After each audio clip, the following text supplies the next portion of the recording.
Welcome to University of Arizona Wildcat Hockey. I'm Timothy Gass and I'm with Jackson Peters, and we're going to bring you tonight's game, the biggest game in Tucson's hockey calendar year.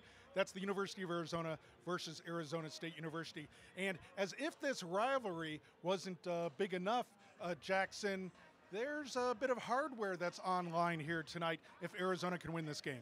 Yeah, we all know, everybody involved with Arizona Wildcat Hockey tonight knows that this is about the Cactus Cup tonight. If the Wildcats can win it, the Cactus Cup is theirs, and I know the Sun Devils are going to do everything in their power to stop the Wildcats from earning that tonight.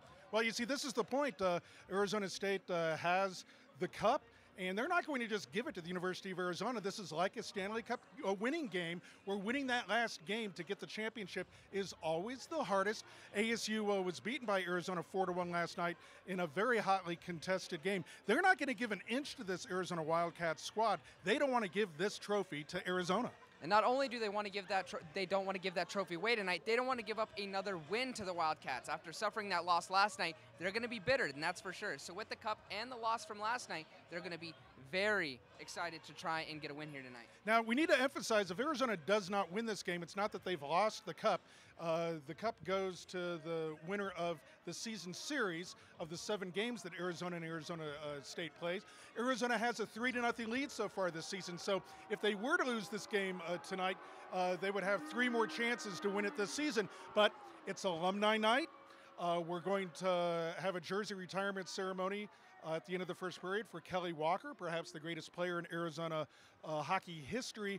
And believe me, this current Wildcat squad wants to give that cup to the alumni and Kelly Walker here on this special night. Yeah, it's kind of like the stars are just aligning perfectly for the Wildcats. It's just a perfect opportunity for them to pounce on it. If they can capitalize and win the Cactus Cup here tonight, it'd be a huge deal for not only the club, but the alumni as well. So everybody here is trying to make everything they can happen so they can get the Cactus Cup. So I've been given the privilege of giving the induction speech for Kelly Walker at the end of the first period. I witnessed Kelly Walker for his 4 years from 1989 to 1993 here at Arizona. An incredible player, and we'll talk about all the records that he owns still in the ACHA record book. That's the end of the first period, and we're waiting for Arizona to take the ice. Arizona State has taken the ice. And we're going to go to the player introductions. We'll have the national anthem, and then we'll bring this one to you. It's number 15, Arizona, and it's number 24, Arizona State, here at the Tucson Arena. This is University of Arizona Wildcats Hockey. The head coach of the Sun Devils is...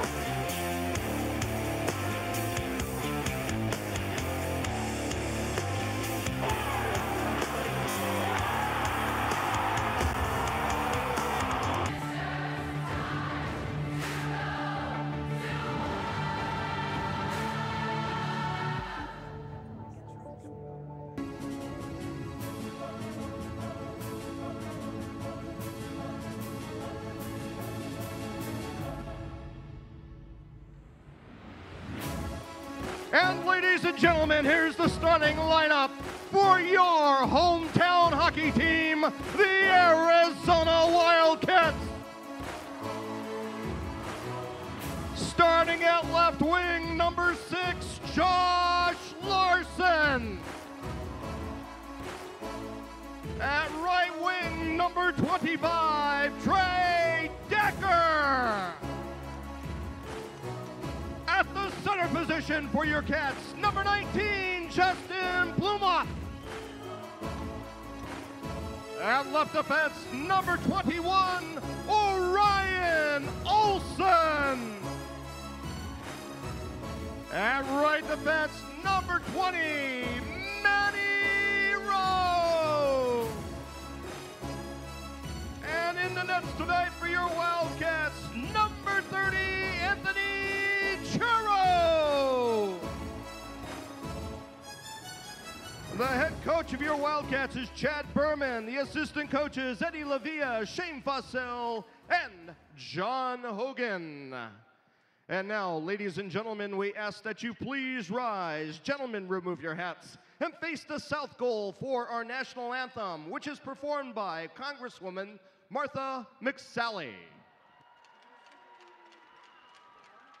Oh, say, can you see by the dawn's early light what so proudly we hailed at the twilight's last gleaming, whose broad stripes and bright stars through the perilous fight o'er the ramparts we watched were so gallantly streaming, and the rocket's red glare, the bomb bursting in air, gave proof through the night that our flag was still there.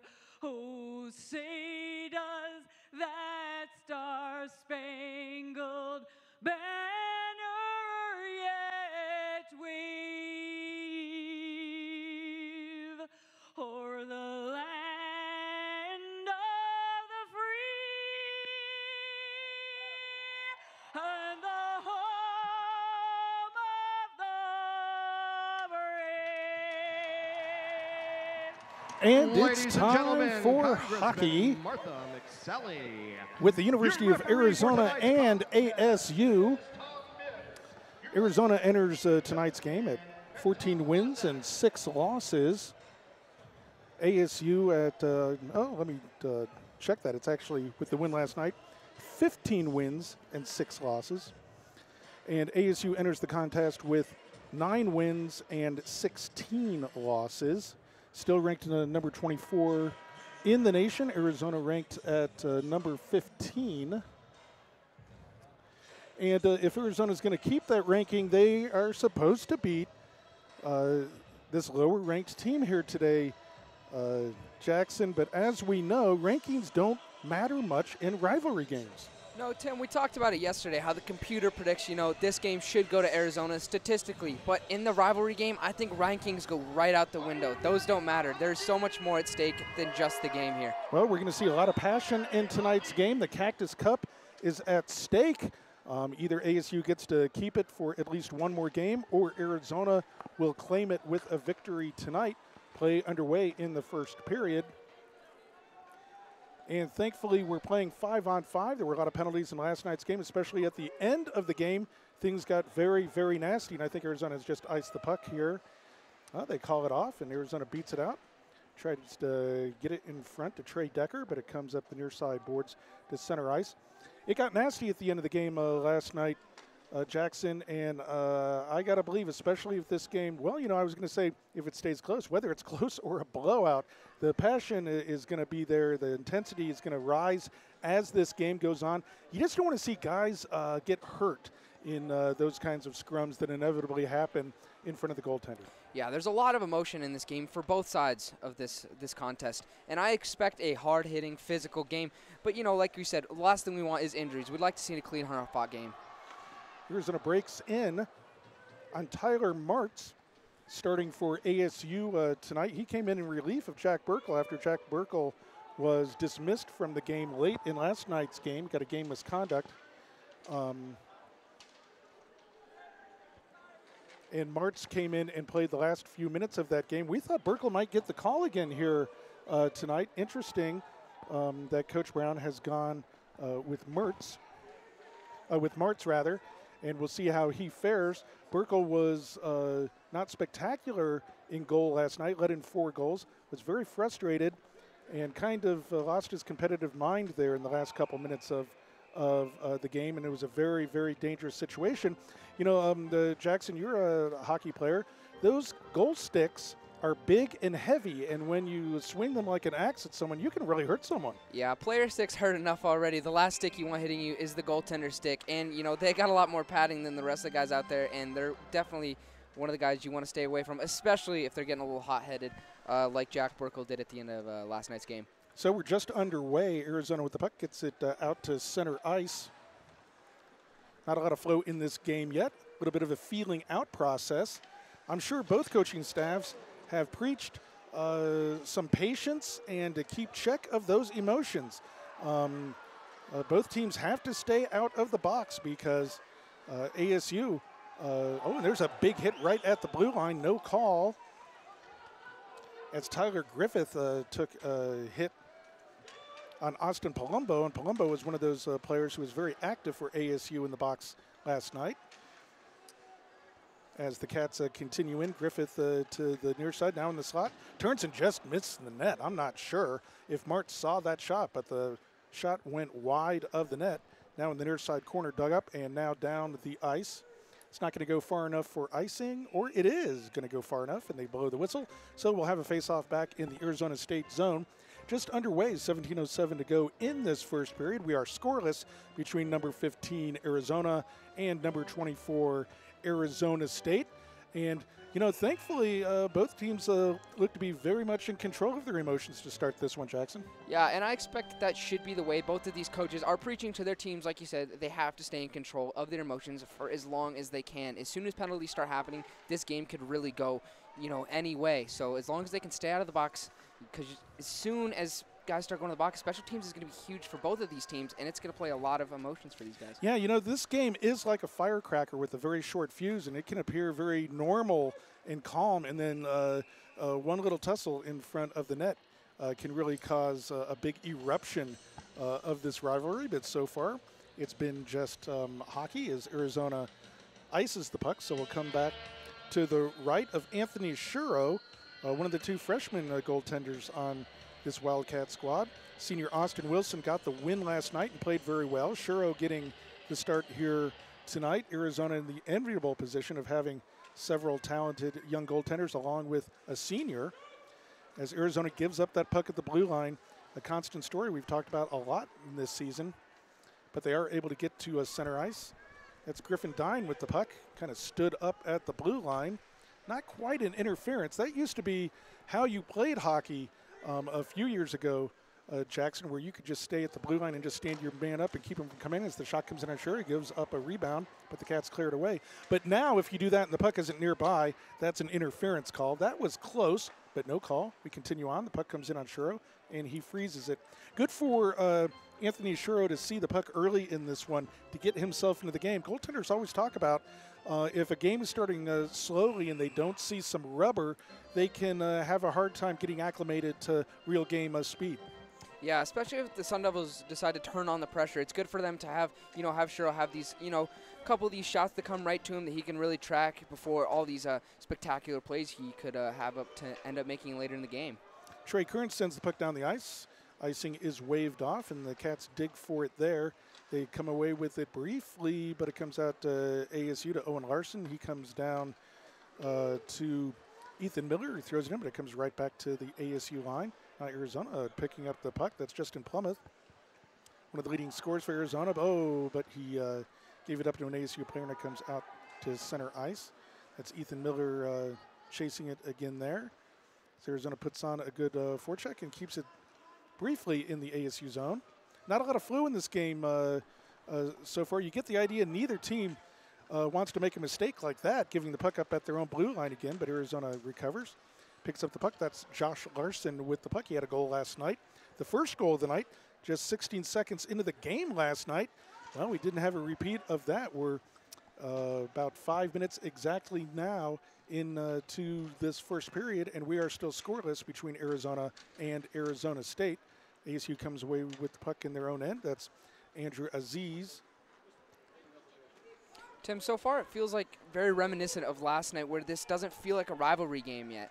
We talked about it yesterday, how it took, almost a full period for it to really feel like the rivalry that this is, and I'm expecting that again tonight. Yeah, it's very interesting because, boy, it sure ended up as the kind of heated game that you always expect when Arizona and Arizona State play, but it certainly didn't start that way, just like tonight. Very measured performance by both teams as Cusinelli comes in. He's hooked, and there's no call. That's a little indication about how this referee might be calling this playing this game tonight, because Anthony Cusinelli was hooked there several times as ASU comes back 2-on-1. Breaking in, can they make the pass? They make the shot, and it's wide of Shuro and comes up the near side boards.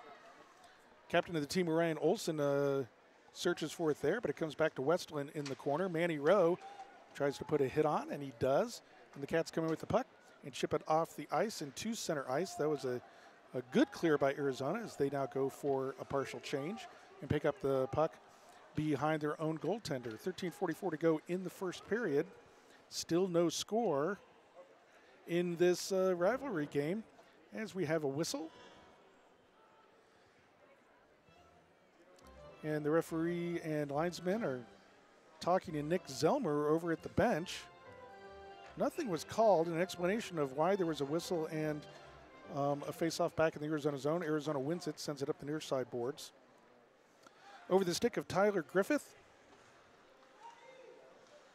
But Manny Rowe, he thought that he intercepted that, but he lost the puck there. That could have been a good break for Manny Rowe, one of the fastest skaters on the Arizona squad, but the puck went over his stick. As Manny Rowe, that's the exact kind of position you want to be in. That's exactly what he looks for all game, is those breaks he can get, because he can really turn on the jets and fly past the defenseman of the Sun Devils. Yeah, as a defenseman, if he has that lane to skate and get some speed going through center ice, he will take it, but the puck wasn't on his stick. Could have been a big break for Arizona. And you know what? Now as we're 7 minutes into this first period, Jackson, I got to believe the longer that ASU hangs around here, the better it is for them. They're going to gain more and more confidence as this game goes on.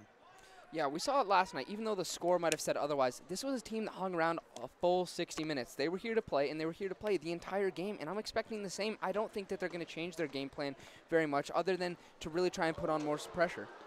Now, that should have been an interference call that was not called on ASU, and there's a puck that comes in on Shuro. He makes a good save. And a couple ASU players fall into the boards behind. This is an indication of how this referee is calling this game tonight, because there could have been several penalties in the last two shifts that were called. Nothing called, and play continues on. And we've talked about it before, Tim. How these officials dictate the game early is how they'll probably dictate it later, and it will affect how the players and the coaches decide to play the rest of the game. There's a shot in on Shuro. He sees it and makes the save very calmly. And if you talk to Anthony Shuro, he's a very calm young man. Freshman goaltender, very quiet and very calm, the kind of demeanor you like your goaltender to have. And he makes another save right on cue. Gloves that one, and we'll have another face-off. 12:22 to go in the first. Still scoreless between Arizona and Arizona State. No penalties either, which is unusual. So this game is starting to separate itself a little bit from last night's. As Roy Grandoff in on the face-off for Arizona, won by the Cats, and out to center ice. And we got a whistle at the blue line, I guess, on an offside for ASU. The puck came out of the zone and then back in. Well, if that's so, why is the face-off inside the Arizona zone? Do you have any idea what that whistle was about, Jackson? I'm not sure, Tim. I know they got caught up on the blue line, which, of course, has been a trademark of Wildcat hockey so far. They've been getting caught on the blue line, and as soon as they find a better way to get out of their zone, I guess they won't get any mysterious calls like that one. That was mysterious. But Arizona picks up the puck. Ryan Olson with it now in the near side corner. Digging for it with a couple of Sun Devils there. Alexander Lofink in chase, but Arizona comes away with it. Just chip it out to the ASU zone. But Griffin Dine intercepts it, gets a shot that is an ankle buster. Oh, and that hurt. The ASU player, Zach Kowalchuk, and he heads to the bench.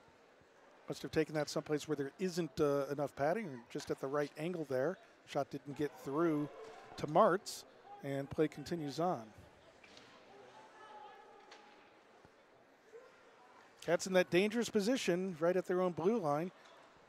Puck goes over the stick of Griffin Dine. Hitting's starting to pick up here a little bit. At least guys looking to make a hit. So far they're missing their targets.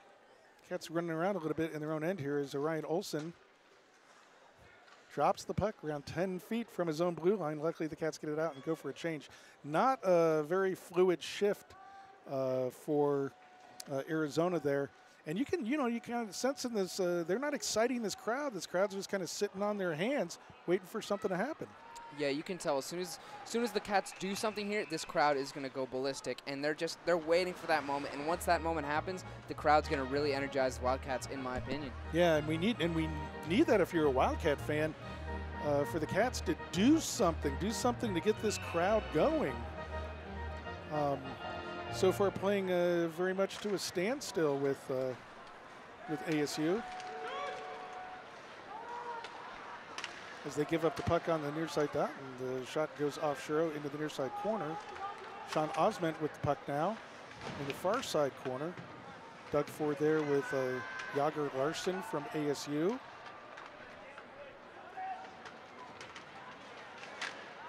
And the Cats come away with it, but give up the puck right at their own blue line.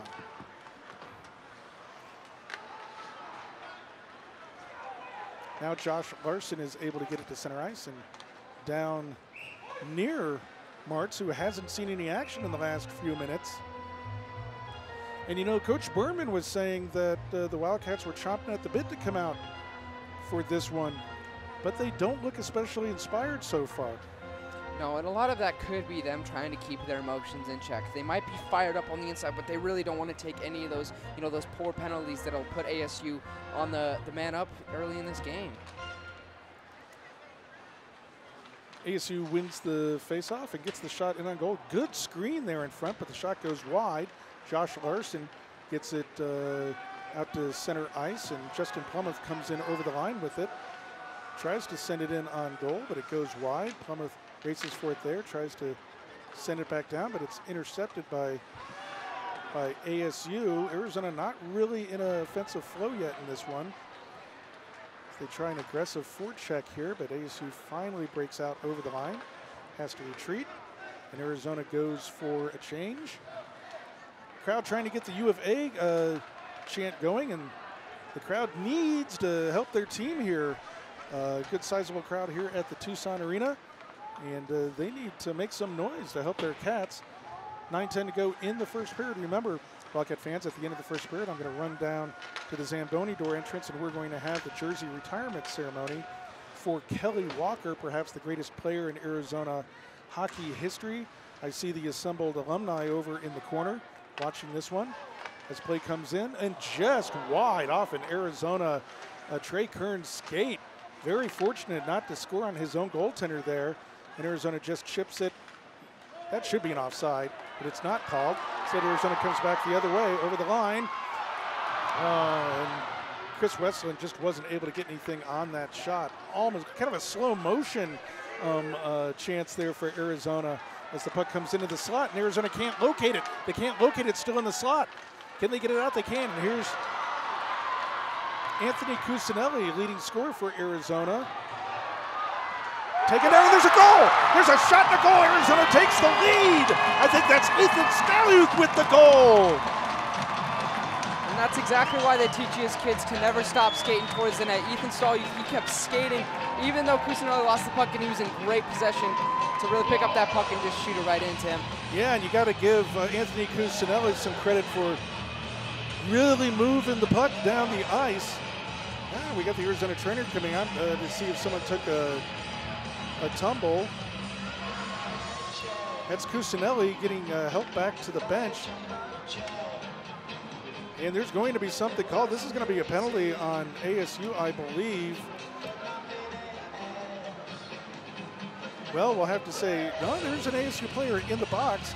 I think Cusinelli took a cheap shot after that goal was scored. We'll wait for the call here. But Arizona does take a 1-0 lead with 8:14 to go in the first period. The linesman still talking to the ASU player. And there is Zach Kowalchuk in the box for ASU. There was a bit of a mix of players. After that goal, I think Cusinelli took a hit after the play. Referee goes to center ice, and we'll wait for the call. Exactly what this penalty is. It looks like it's just a 2-minute minor, though, on Kowalchuk. We'll wait. Arizona Wildcat goal. Give it to number 18, Ethan Stallhut. The assist goes to number 15, Anthony Cusinelli, and number 16, Tyler Griffith. That's Stallhut from Cusinelli and Griffith. Time of your Wildcat goal, 11 minutes, 46 seconds in the first period. He shoots, he scores. Arizona takes a 1-0 lead over Arizona State. It's all your fault. I'm sure the Arizona alumni in attendance love seeing that tradition continues of chanting "It's all your fault" at the opposing goaltender after a goal scored. 2 minutes for roughing. Time in that penalty. 11 minutes, 46 seconds in the first period. And it's time for a Hogan Transportation power play. So Zach Kowalchuk, 2 minutes for roughing. And we have another 56 seconds to go on this power play. Arizona hasn't done much in the first minute, but we'll have a face-off off to the left of Tyler Martz. And Tim, I think this is where the special teams are really going to start coming into play.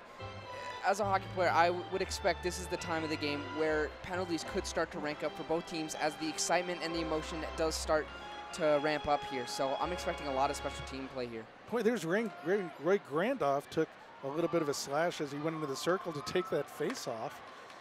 So the intensity certainly is picking up, and this is our first penalty of the game. There's been a lot that the referee has let go in this one, but there was a rough on Kowalchuk that was called as Westland comes in over the line.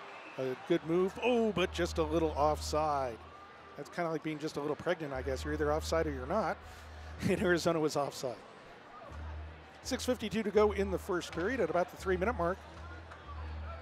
I'm going to turn the broadcast over to Jackson Peters, who's going to bring us to the end of the first period. And then we'll have our jersey retirement ceremony for Kelly Walker, a player that I watched closely from 1989 to 1993, perhaps the greatest player in Arizona hockey history. We're going to retire his jersey. But still, here we got about 20 seconds to go on the power play for Arizona as the puck goes behind the net to Westland. He's hooked there, no call. Out to Olsen. Back to Olsen, who takes a shot. Oh, that was going for a tip from Westland, but it missed him. Back to Manny Rowe, right at the blue line.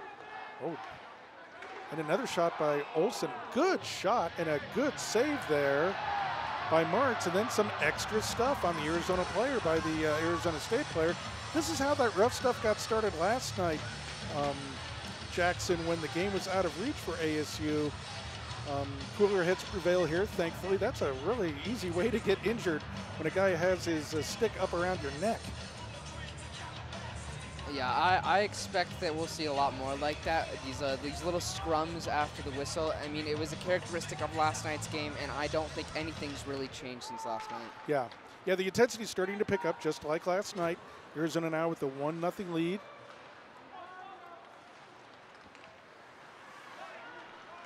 As the power play is now over, Arizona does not convert, and we have 6 minutes to go in the first period. Arizona with a 1-0 lead.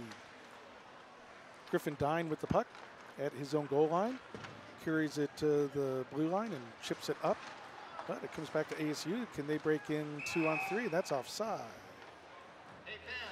So the puck was kind of bouncing there at the blue line. ASU couldn't corral it, and so they go offside.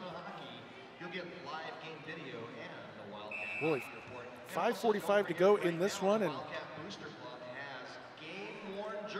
Arizona needs to finish this last 5 minutes. You know, coaches like to cut up periods into 5-minute sections, and the first 5 minutes of a rivalry game very important, but the last 5 minutes of that period also important. We've talked about it over and over. You can't give up a goal in the last minute or two. It can be devastating, or it can be incredible if you're the one who scores that goal. So we sound like broken records, Tim. We talk about it every game. This last few minutes for this Wildcat squad of every period is huge, and it's shown a lot of these games. If they can control the last few minutes of each period, they tend to, do a lot better. But when they let up a goal, it changes the next period for them. Such a young team, and sometimes giving up a goal in the last minute really changes their mindset. So Arizona now is set up. Nick Zellmer with the shot that doesn't get through, hits a bunch of bodies. Wow, Josh Larson there is held and held and held and hooked and no call. Wow. As Josh comes away with the puck again, and it goes in on Martz, comes out the near side.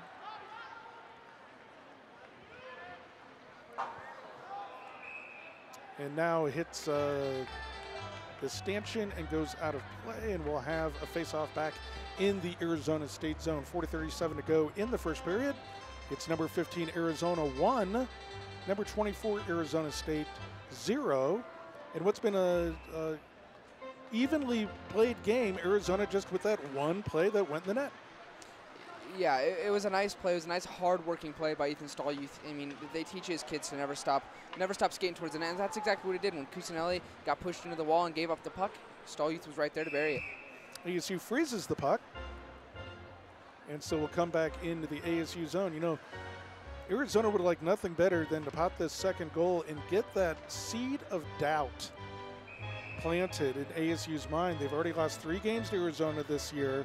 They go down 2-0 in front of a big crowd here. Maybe they start to grow that seed of doubt in their mind. Can they beat Arizona? But right now, it's just a one-shot game. It's 1-0 Arizona, anyone's game. And as we said, ASU was right in the game for at least 3/4 of the game last night. Very competitive. They just didn't come away with the goals. Yeah, they're a team that likes to stick around and work a full 60 minutes, and unfortunately for them last night, they just weren't able to find the back of the net. So, that went in, didn't it? It didn't. That was a quick shot that somehow bounced off of Martz. I thought that bounced off the net and back, but it bounced off of Martz. No goal. We remained 1-0, and that was the break that Arizona needed, or perhaps the break that ASU needed. Oh, and there's another puck that's just in the crease, and Martz comes out. Ooh, there's Tyler Griffith taking a couple shots. He gets up and skates away.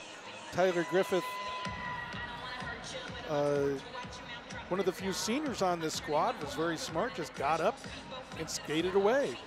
Yeah, that's a veteran move right there. Even though your emotions might want to start to take over there, you have to walk away from that. It's too early in a game to really give the Arizona State team the man advantage here. It's just not worth it. So with 3:29 to go in the game, I'll head down to the Zamboni door entrance, and we'll get our jersey retirement for Kelly Walker set up. So take us to that, Jackson Peters. So with 3:14 left in the first period, as we wait, Wildcat hockey fans, be sure to stay tuned for the first intermission, where Kelly Walker's, as that puck flies out of the play and a whistle is blown. Like I said, Wildcat hockey fans, stick around for the first intermission, as Kelly Walker's jersey will be retired, one of the most incredible Arizona hockey players of all time. So the face-off to the right of freshman goaltender Anthony Shiro, as the Wildcats will try and force it out of their zone, and they do. A nice chip play up to Max Meyer on the wall, who will take it in the corner. That's Tyler Griffith circling around the net with trying to do a wraparound shot, and just bounces off of Tyler Martz. The Sun Devils gain possession behind their goaltender and force it out of their zone as they go on a 4-on-2 break, and that shot just does not get past Anthony Shiro. That's a nice opportunity as Shiro is able to get out of the zone, and the Wildcats will again break it out of their zone as the Sun Devils regain possession in their zone and move it forward and dump it down. Shiro is able to control that, and he will cover the puck for a face-off in the Wildcat zone.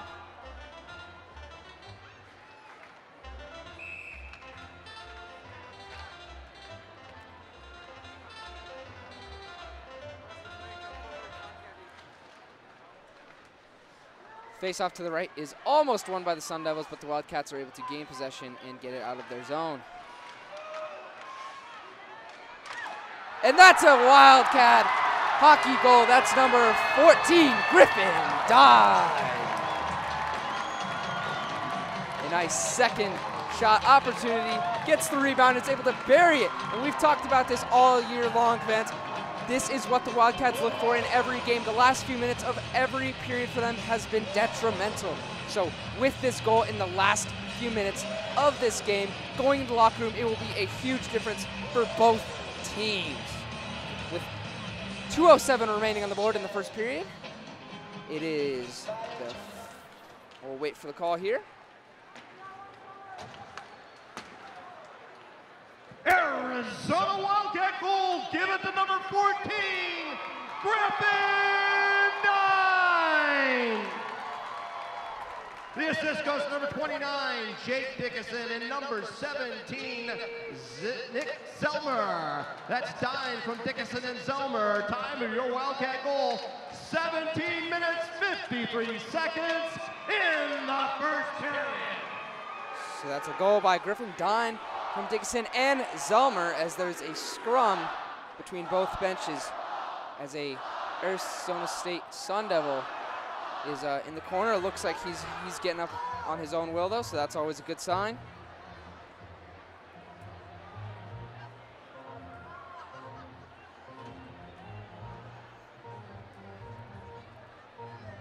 So going back to that goal, Griffin Dine really made that second effort after his first shot, and he was able to bury it off of that rebound, which really just shows how hard-working player he is. You know, he has, just 4 goals before this on the season, so he's always working hard, trying to find as many points as he can, and he buried it, and just showed how hard-working player he is. So as that Arizona State Sun Devil player is, back to the bench on his own will, always good. We never want to see any injuries as we wait for a center ice face-off. The Wildcats will win it back to senior captain Orion Olson, who will send it down for an icing.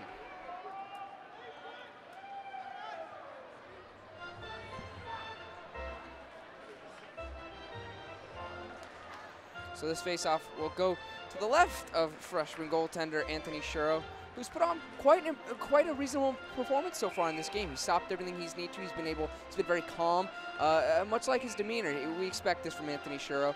And luckily for Coach Chad Berman, he has 3 solid goaltenders that he can turn to every night. And Anthony Shuro, the freshman goaltender, he's taken over tonight as Austin Wilson with the 4-1 win last night. The Sun Devils win that faceoff and get a shot that just deflects wide of Anthony Shuro. The Cats again try to get it out of their zone on a 3-on-2 break. As they'll go into the corner, well, Justin Plumoff will pick it up. The Cats able to regain possession and fight just near the blue line for that puck. Garrett Brown of the Sun Devils will able to pick that puck, break it up. And that shot just deflects wide of Anthony Shuro. Sun Devils take it up to the point, trying to find a way inside to get the best shot that they can. They'll ring it around to Austin Ehrlich.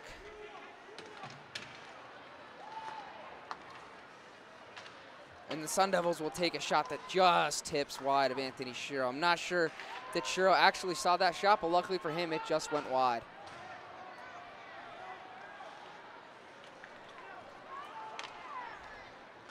The Cats able to send it out of their zone as the Sun Devils retain it in their zone, and that's Sun Devil Andrew Zies that'll send it down the length of the ice. With just 10 seconds remaining in this game, the score is 2 for the Arizona Wildcats and 0 for the Arizona State Sun Devils. So stay tuned, Wildcat hockey fans, as Kelly Walker's jersey will be, and that was almost a great opportunity for Easton Stallheath as the buzzer blows. So stay tuned, Wildcat hockey fans. I'm going to pass it down to ice level and the PA commentary for the celebration of Kelly Walker. Your Wildcats win 6. The score after 1 complete period of play here at the Tucson Convention Center Arena, it is your Arizona Wildcats 2, Arizona State nothing. Ladies and gentlemen, please stand by while we get set to begin Kelly Walker's jersey retirement ceremony in a few brief minutes.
Ladies and gentlemen,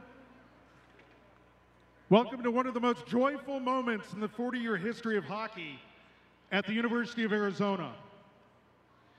Welcome to the jersey retirement for Kelly Walker.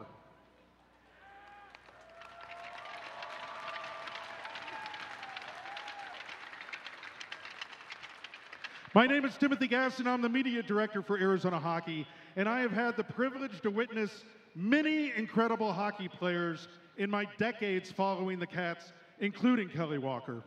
I'm certain we could have a hearty debate about who is the second or third best player ever to wear an Arizona hockey jersey, but there is no debate about which player is the symbol of Arizona hockey at its highest level.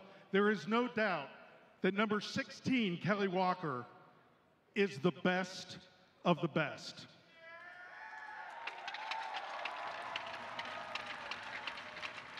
He played at Arizona from 1989 to 1993 and created every major statistical milestone in Arizona hockey history. Kelly Walker remains the ACHA Division I and Arizona all-time leader in career points.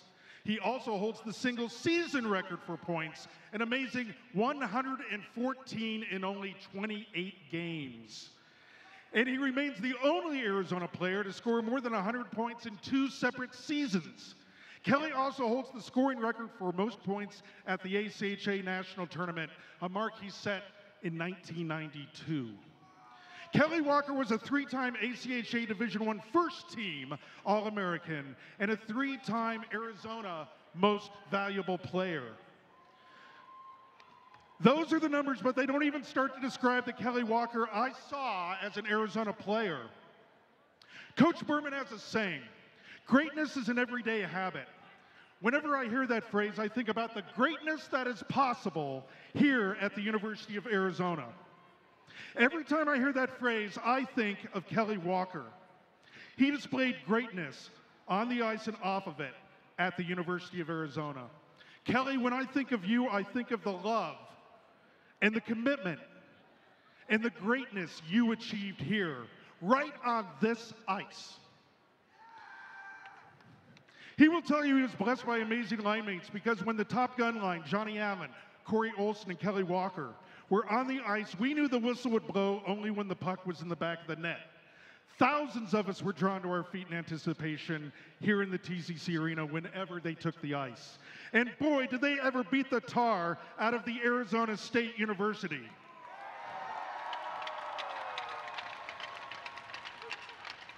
Kelly and his teammates were 24-0 versus ASU over that 4-year stretch. They never lost to them, ever. They made greatness an everyday habit. My hope for this current Arizona Wildcat team is that you can see yourself in the eyes of these great Arizona players from our shared past. Look at Kelly Walker and his teammates and see the greatness that you are continuing to achieve here at Arizona in the here and now. But this is Kelly Walker's night, and this will always be Kelly Walker's arena. Please direct your attention to the south end of the Tucson Arena as we now reveal the banner honoring Kelly Walker.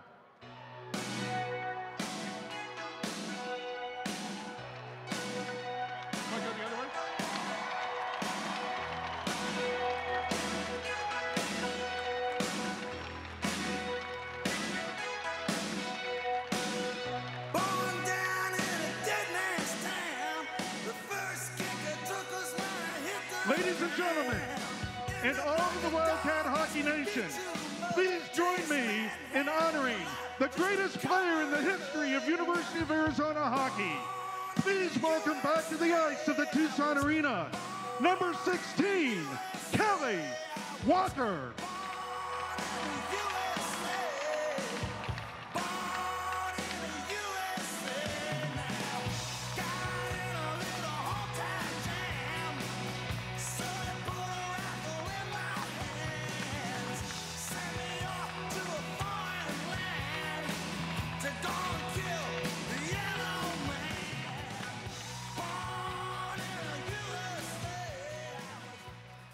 Hello.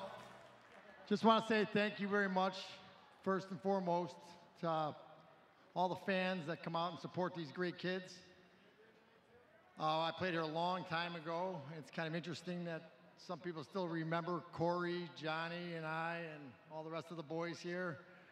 We've been doing this for like 40 years out here. It's nice to have some recognition and come back, get a chance to play at TCC today.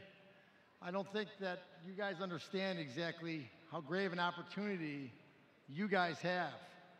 And so I'd just like to say, take advantage of the time and what you guys are doing. You guys have a chance to show this town college hockey at the greatest level that you guys play. So I'm just extremely humbled to be here, to be in front of you guys, and to be in front of this whole great arena. And it's a very emotional moment for me. I'd like to thank my girlfriend, Andrea. I'd like to thank my line mates, Corey, Johnny, Johnny Wags, Goltzy, Danny Anderson, certainly Tommy Smith. I want to mention thanks to the great presentation that Tim did for me today. I want to thank Coach Burns. I want to make special recognition to Shane Fossell. And I also like to take recognition for every other player who has played here at the University of Arizona, who's proud to have played for the University of Arizona, and who continues to support this great program going forward and in the future. So guys, thank you so much for the tribute. Thanks for the support. Love you guys. Thank you very much.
So now we're back in the booth. It's me, Jackson Peters. I'm joined by Lindsay Carpenter. Lindsay, what did you think of that spectacle? I thought that was great, especially with Tim, our very own Tim Gasson, giving the induction. I thought it was great, especially to see these players who you usually think of these big, strong guys, getting pretty emotional. I always love it. I think it makes us realize that hockey is just more than sport. Yeah, I agree, Jackson, and it's nice to have all the alumni back, and I got a chance to talk to some of them last night, and you can just see the inseparable bond, from all of them. And I know that was really emotional, especially for Kelly Walker, so it was really nice to see, and he was really honored. And I think we did a good, or Tim did a good job of presenting him well and giving him credit for all of his accomplishments. And, he's one of the best in UA hockey history, so it was really awesome to watch that, and I'm glad we did that. The presentation was awesome. I like seeing all the old-time articles. That was really cool. All the old highlight videos. So it was a really awesome experience. Yeah, I think it's great because I always think, that's my favorite era of hockey. Of course, I never grew up in it, but it's so fun to watch. I think it's just great. And for, Kelly Walker to do everything he did, all those incredible stats, I think it's just amazing. And I think, I'm sure we didn't have to bat an eye for the Wildcat organization to retire his jersey number. It's, it kind of goes without saying after everything he's done, not only for college hockey, as a whole, but in Tucson for this program. He's done so much, and I think it's just it's great that the organization did that for him. I agree. And moving on to this game, how do you think the Cats did in the first period? Well, comparing it to last night, I thought the Cats last night, they came out a little slower than I was expecting, but tonight I thought the first 5 minutes were very reminiscent of that. However, as the period went on, I started to see that rivalry really take up. I know there weren't a lot of penalties, there weren't a lot of those after whistle scraps, but you could kind of see the energy. A lot of players were looking to line up those big hits. Of course, not a lot of them connected, but they're looking for it, and that's how you know that this game's a little different. But, end of the period, the Wildcats are still up 2-0, and that's very similar to last night. They went into the locker room with 3-0, and with that goal in the last few minutes by Ethan Stall-Youth, I believe, it was our my bad. Do you remember who that goal was by? Yeah, first goal was Ethan, and second goal was Griffin Dine. Yeah, Griffin Dine. I mean, great hard-working goal. My mistake. It was just a great effort there, and I think, going to the locker room with the goal by Griffin Dine that late in the period, that's huge for both teams. The Wildcats, they're really going to be riding that goal, and, ASU, they're down 2 goals, and they just got scored on, so it's going to be hard for them to come back out. But I'm excited. I think it's going to be a hard-fought game, and I think there's still 40 minutes left of hockey, and it's going to be a full 40 minutes. I agree, Jackson. It's also important to note that we're playing this game for the Cactus Cup, which is, as I think our fans know, whoever wins between these two teams out of the set of games. And, I think we're ahead right now, but I think we need to come into the second period with high energy, even more than the first period, because that was what Coach Berman mentioned yesterday when I interviewed him. He said that the first period they looked awesome. They came out with 3 goals. Second period, he said we looked absolutely terrible. So we just need to fix that and everybody get on the same page, stay out of the penalty box, just get more points on the board. Yeah, and Lindsay, you're absolutely right there. The Wildcats all season long have had a hard time playing for a full 60 minutes and really going down to the final buzzer. They've given up a lot of late goals in the end of the periods, and they really just need to fight on through the entire game if they want to secure the Cactus Cup tonight, which, of course, there's not a single person with Wildcat hockey that doesn't want that to happen. So I think you're right. I think Coach Berman's squad is going to come out here and really try to make plays happen and really keep the Sun Devils away from Anthony Shura and just try to really secure this game for themselves so they don't have to wait and, defend from the Sun Devils. They want to take control of it for themselves. Right, and I think Shura is doing a really good job in goal tonight, and as well as Austin Wilson last night, who was player of the game. That was really crucial to us, and I don't think a lot of the times goalies get enough credit, but I know that Coach Berman really hands goalies credit because that is, a game changer, and he did a really good job for us last night, only letting in 1, and then today Churro's doing really good in the net, so we'll just have to see how they come out in the second. We had that ceremony, so they didn't have as much time to rest, but I just saw some time being added to the clock, so maybe they're going to settle down in there, and hopefully that inspired them, and, they're really excited to get on the ice again. Yeah, and going back to the goaltending situation here in Tucson, Coach Berman is extremely lucky to have the 3 goaltenders that he does. Any night he can turn to any one of them and, you know, depend on them to really fight in that game. And that's especially important for defensemen and the forwards that are also playing in the game to be able to rely on their guy behind them between the pipes, because they, you know, every player is going to make a mistake, and it's nice to, you know, if you make a mistake, that goaltender is going to be able to come through. And even better for Coach Berman, you know, say one of the goaltenders isn't having the best night, he can turn to one of his other goalies to take over, and usually for him it does work out. So, and especially in the ACHA, a lot of these teams don't have 3 solid goaltenders, and for the Wildcats, they fortunately do. Right, and that's what Coach Berman says a lot in pre-game interviews, post-game interviews, all like that. He always says that we have 3 strong goaltenders, so we can put one out whenever he needs, and it's kind of hard to choose. But, you know, we have a senior last night, a freshman tonight, you know, so it's really good, and it says a lot about this squad and how there's a lot of rookies on the team. There's a lot of younger guys, but I also wanted to mention how there's 3 players that are rookies this year that are on the top 50 scoring leaders. Yeah, it's incredible to see that. Of course, we heard Coach Berman before the season began about how he has a young, talented team, but I don't know about you, Lindsay, but I certainly did not expect that kind of performance from these young guys, especially with Anthony Cusinelli leading the ACHA in goals. That is incredibly impressive for any Arizona player, let alone, you know, the entire ACHA as a freshman. Right, and along with Cusinelli is Plumoff. So Cusinelli is number 7 in the top 50 scoring leaders, and then we have Justin Plumoff at 23, and then at 34th place is Josh Larson. So it's awesome just seeing a bunch of, you know, University of Arizona guys on there. That's really says something. Yeah, and beyond just them being freshmen, 15 Wildcats have 5 or more points, and 7 have 15 or more.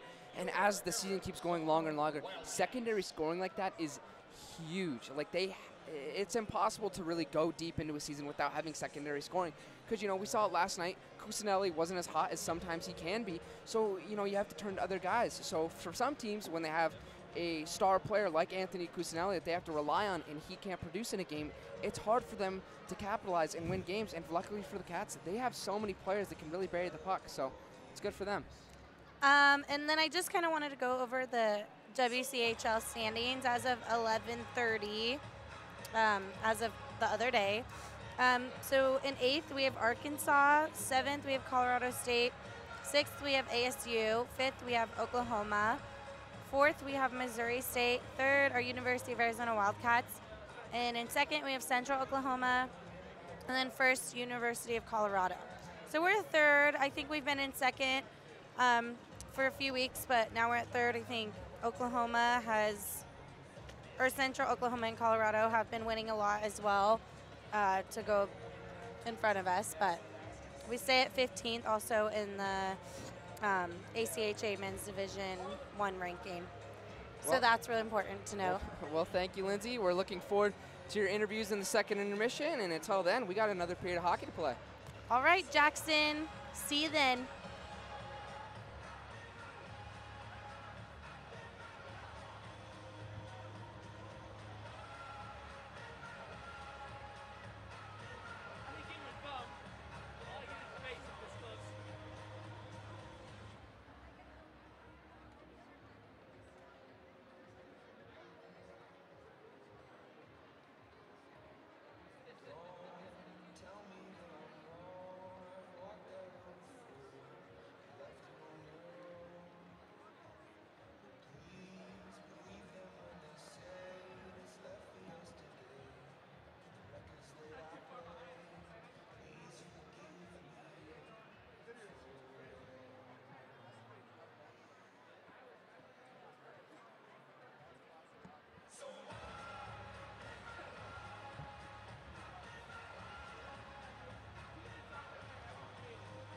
Welcome back to University of Arizona Wildcat Hockey. I'm Timothy Gasson alongside Jackson Peters as we get ready for the second period of play. And you know, Jackson, as I was running down to do that ceremony, I hear a giant eruption from the crowd, and I see the scoreboard go to 2-0. Who scored that second goal for the University of Arizona? That was Griffin Dine, and it was a great, he had the first shot, and he just really, he chasing that rebound, and he was just able to bury it, and honestly, Tyler Martz, he stopped that first shot, but as we always talk about, it's the defenseman's job to stop that second shot, and they were just unable to do it, and Griffin Dine just, he took a chance, and he scored. Well, when Griffin Dine, who's a grinder, and we use that term affectionately, every team needs their grinders to go out and stop the other team and do as much as they can offensively. When Griffin Dine starts to score goals, you know that Arizona is playing well. He has scored some big goals this year. And that's a huge goal late in the first period and really changes the complexion of the second period, don't you think? I do, absolutely. I was talking about it while you were walking down. It's huge for them to get that goal because it was an important goal and it was a hard-fought goal. It wasn't a goal that ASU just let up. They really battled for that and they were able to take it. So I think it's really going to play with ASU's head here, that they're going to have to really fight if they want to come back. Yeah, I think it is a head trip, isn't it, to know that you need to win this game or you lose your trophy, and now you're down 2-0. I guess the only good thing they can think is after the first period yesterday, they were down 3-0. So they're in a better position than they were last night. But that's a big goal by Griffin Dine late in the first period. We'll have to see what the mental state of Arizona State is here in the second period. And it'll be interesting to talk to those young Arizona players after that jersey retirement and seeing the highlights of Kelly Walker and his amazing scoring feats and what they think about the history here at Arizona. You know, I think when you're 18 years old, you don't think a whole lot about history, things that came before you walked in the room. And here, when you see such a great player from so long ago, I think that's got to maybe blow your mind a little bit, that it's the same ice, the same arena, but like a time machine back to 1989. Yeah, it's the same name across the front of your jersey that they're playing for, and to see how much he did and how incredible he was for this program, I mean, there's no way that can't inspire him. Well, I hope so. It'll be interesting to talk to those players and see if that meant something to them. It was incredible to see so many of his teammates here and see him embrace them. As the puck almost goes into the far side post, that would have been real trouble for Anthony Shuro, but it's cleared wide, and Arizona comes back in over the line. That's Chris Westland just backhanding it into the corner. Cats digging it for there. Cusinelli dangerous with the puck, and it comes right back to his stick. It's amazing how that happens. Doesn't have a shooting lane, but he gives it out to Orion Olson, who sends it in. And Martz makes the save. You know, once again, kind of like Jack Burkle last night, Tyler Martz didn't play a bad first period, but he's the one with the 2 goals against, knowing that he has no margin for error now. He has to stop everything. Yeah, certainly not a bad period by any means, but especially with that second goal, that was a hard-working goal. As that shot just bounces wide of him, I think he's just going to have to work extra hard to keep extra pucks out of the net. Yeah, Josh Larson there with a good opportunity. So Arizona tries to take the man, but the puck comes out of the zone. Just a 2-goal lead for Arizona. You can hear the old Arizona alum fretting here with just a 2-goal lead as the puck tries to get threaded into the far side corner to Josh Larson, but it goes astray. You know, I'm sure Arizona State fans would be happy with a 2-goal lead in this game, but we know how quickly hockey games can change. We talk about it. The 2-goal lead is the worst lead, Tim, and I think we saw it last night. Oh, as the puck just goes wide through the slot. ASU kind of standing around here, Jackson. If Arizona could pop one in, the floodgates might open here. Yeah, I'm sure Coach Berman's Wildcats are certainly not trying to back down. They want to try and put as much pressure on the Sun Devils as they can, as quickly as they can, to open the floodgates, just like you said, so the Sun Devils start to crumble. But until then, Sun Devils are going to have to try and, you know, amp up the pressure if they want to come back in this game.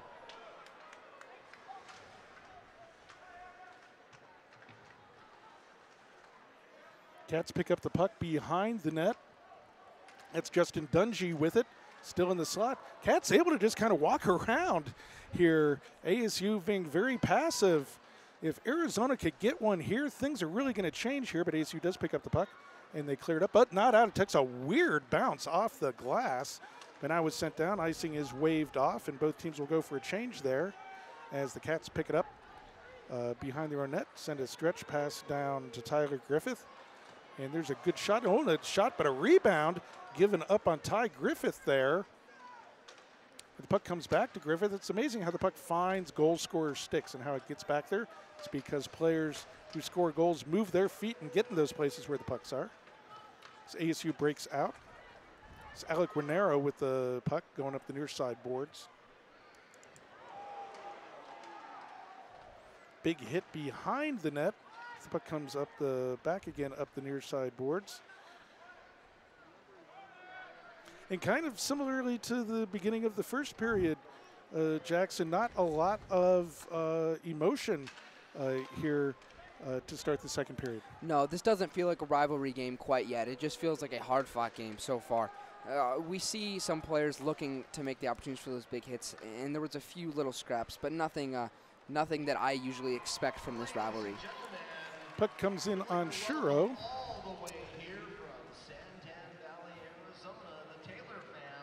And we'll have a face-off. Arizona 2, ASU nothing, 16:27 to go in the second period. Arizona in control right now. But boy, the game can change so quickly.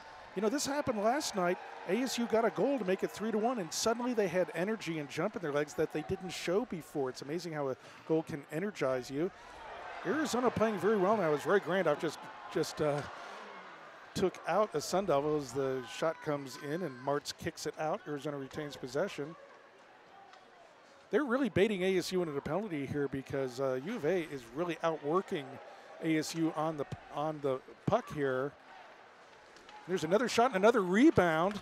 Griffin Dine with the puck, but he just didn't have a lane to get a shot on goal. Roy Grandoff digging for it. You know, when this gritty line for Arizona can possess the puck like this, you know Arizona's playing well. Yeah, and they're working really hard and getting great chances. And there's a shot that went wide. Wow, that could have been the third goal. Arizona's got to be careful not to take a penalty here.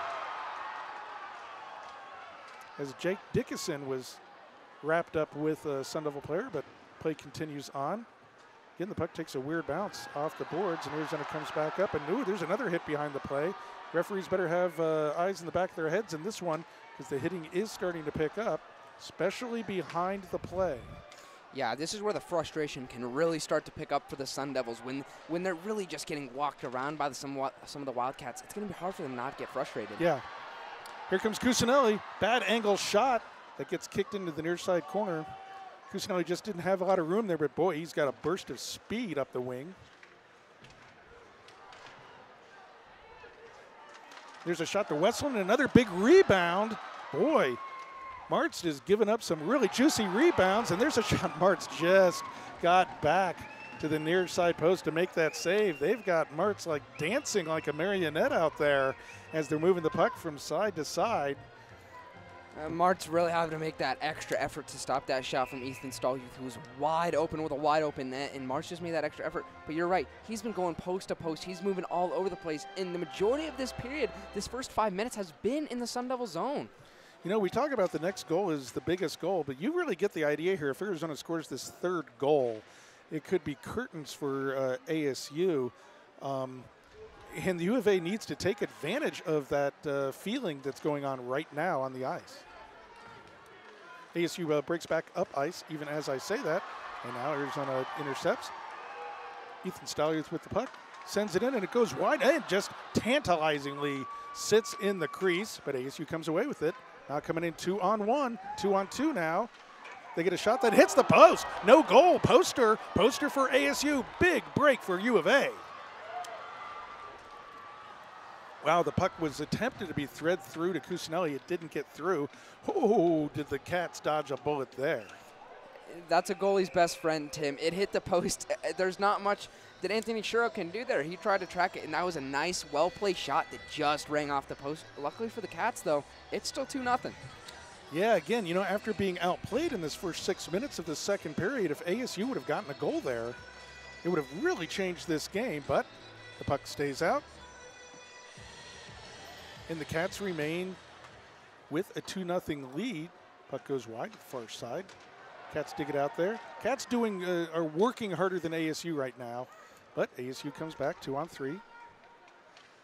Just sends it down the ice. I'm sure he goes, ASU goes for a change, and the Cats pick up the puck. Stretch pass down there. That misses to Larson. But he picks up the puck again. Oh, there's a shot, and it goes in! I think Larson gets that. He was trying to make a pass. He was trying to make a pass, but I think it went off the goaltender and in. Yeah, I'm not sure how that one bounced in, Tim, but it ends up in the net. We'll wait for the call here. I think Larson's going to get this goal. You know, I saw some taunting by some Wildcat players. I believe that really? might have gone off of one of the defensemen of the Sun Devil skate and into the net, which, of course, is unfortunate for the Sun Devil player, but it happens when a Wildcat's trying to make a pass. It can always go in the net. There was an attempt at a pass across the crease, and I think it bounced off ASU defenseman and into the net. Puck comes in on Shirley, and he makes the save. 13:15 to go in the second period. It's now Arizona 3, Arizona State University 0. We'll wait for the call here, but I do think that's going to, well, we'll wait for the call. Big goal for Arizona, especially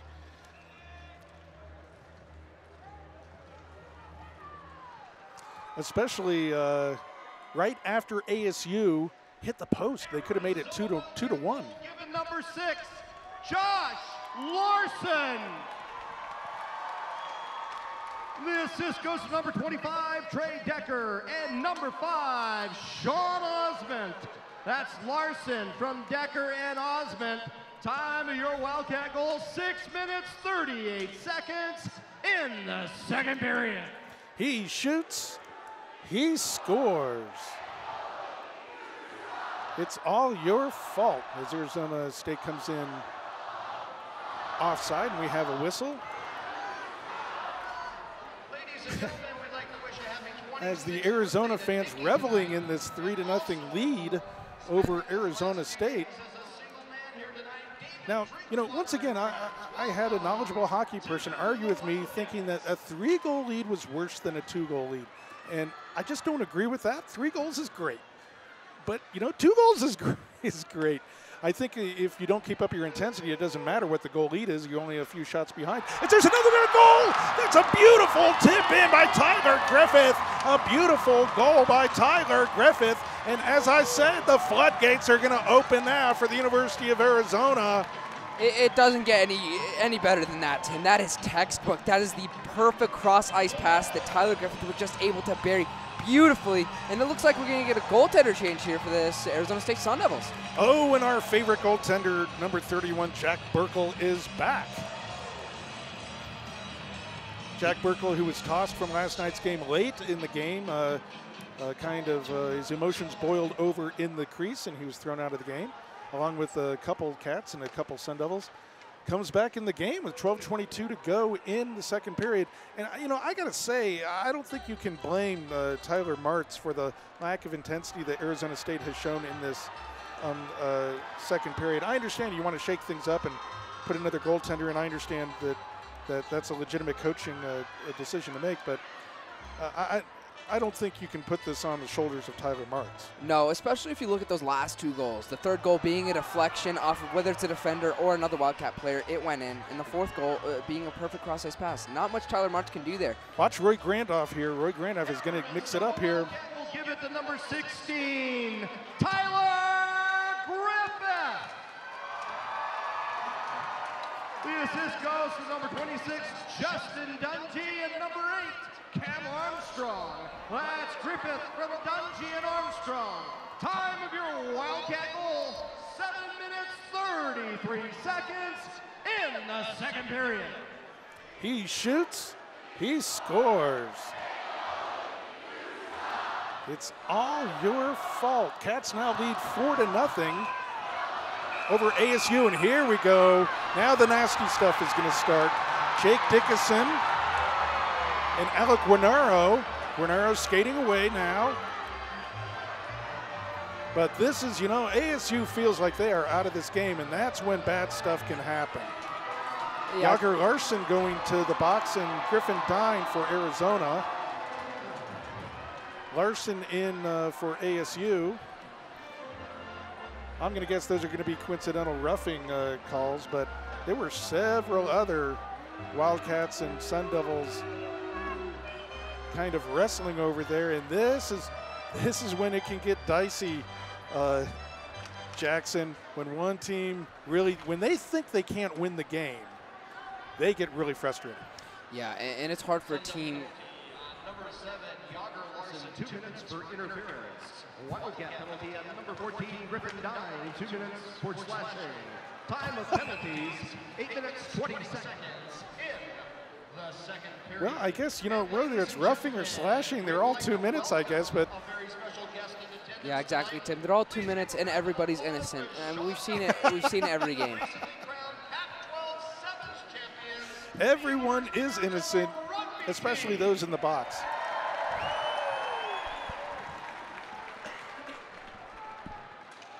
Play back on now as Arizona picks up the puck. We're not even halfway through this game. Arizona has a 4-goal lead. They can't take their foot off the gas. But it was good to see from a Wildcats perspective. They were up 3-0. I'm sorry, 2-0 entering the period. And they were really outplaying ASU. But then they actually started to put some pucks in the net, and they've put 2 more in the net. They got rewarded for that hard work. That's really got to be dejection for Arizona State. Yeah, and the Wildcats have to keep in mind to, you know, keep a reward at the end of this game. They're going to have to keep fighting the rest of the second half as they did in the first half. Crowd erupting there with another big hit.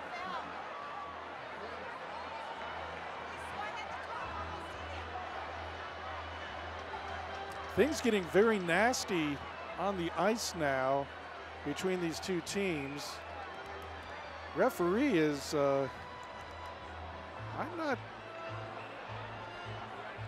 sure. There's some fans on the opposite side looking around. I'm not sure if someone got hit by a puck. In any case, the emotions are heating up here at the Tucson Arena. Arizona with the 4-goal lead over Arizona State, not even to the halfway mark of the game. And the nastiness that we saw very late in the game has returned, Jackson. Yeah, we did, and I think we kind of expected that to take presence here if, you know, the game did start to get a little lopsided as it is with a 4-0 lead. So, you know, hopefully the Sun Devils take control of their emotions and just keep trying to play a hard-fought game. Yeah, but Arizona kind of losing its defensive intensity here. Arizona State with a couple good moves and a good shot, and they're maintaining the puck here. Arizona kind of thinking that they have a 4-goal lead, which they do, but ASU coming right back and getting some good chances. Yeah, Arizona has to keep in mind that they have a 4-goal lead for a reason. It didn't just show up. They've been working hard all game, and if they want to keep that 4-goal lead and even add to it, they're going to have to keep working with the same intensity that they have all game. There was a slash by Austin Palumbo that he lost his stick on, and there was no call. As players tussle behind the play. Oh, look at that behind the play. Boy, if I'm a referee, my head is on a swivel for the rest of this game as we are below the halfway mark now. 9:16 to go in the game. We had a whistle for an offside, I believe.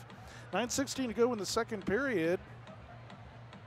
And now it becomes a game on the Arizona bench of not taking your foot off the gas, of not thinking the game is over and keeping this thing going.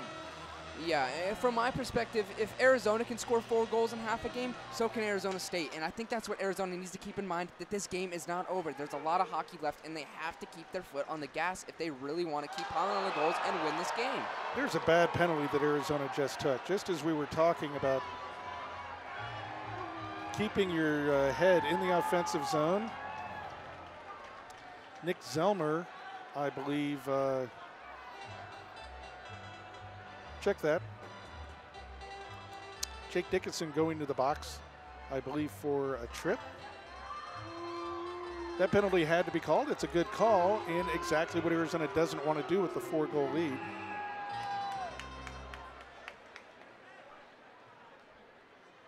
So,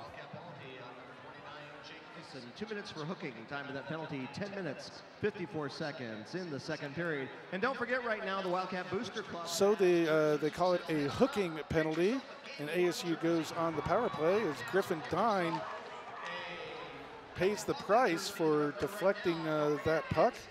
and then sends it down the ice. And, oh, he's trying to work out his ankle. He blocked that. He's a great shot blocker. And, you know, as he heads to the bench now, what I love about shot blockers is that doesn't happen by accident. Shot blocking is an effort play, and you really show your teammates that you care about them when you put your body on the line like that. Yeah, I know, especially when you're going down, you know, you're not staying on your feet just like he did. He went down to try and block that shot, which really shows his dedication to this team. Yeah, Griffin Dine, a hard-working player. I don't know if Arizona gives an award for a hardest-working player, but I think Griffin Dine might win it for the Arizona Wildcats as the power play continues. 1:34 to go on the power play. ASU getting the puck side to side here, but it gets over their stick and gets out to center ice. 1:25 to go in the power play. Arizona ragging the puck at center ice. That's Chris Westland with the puck. As ASU comes out dangerously in front of Jack Burkle. And you got to think that it's in the back of their mind that as Arizona State comes in with the man advantage offside, never a good sign with 1:03 to go in the power play.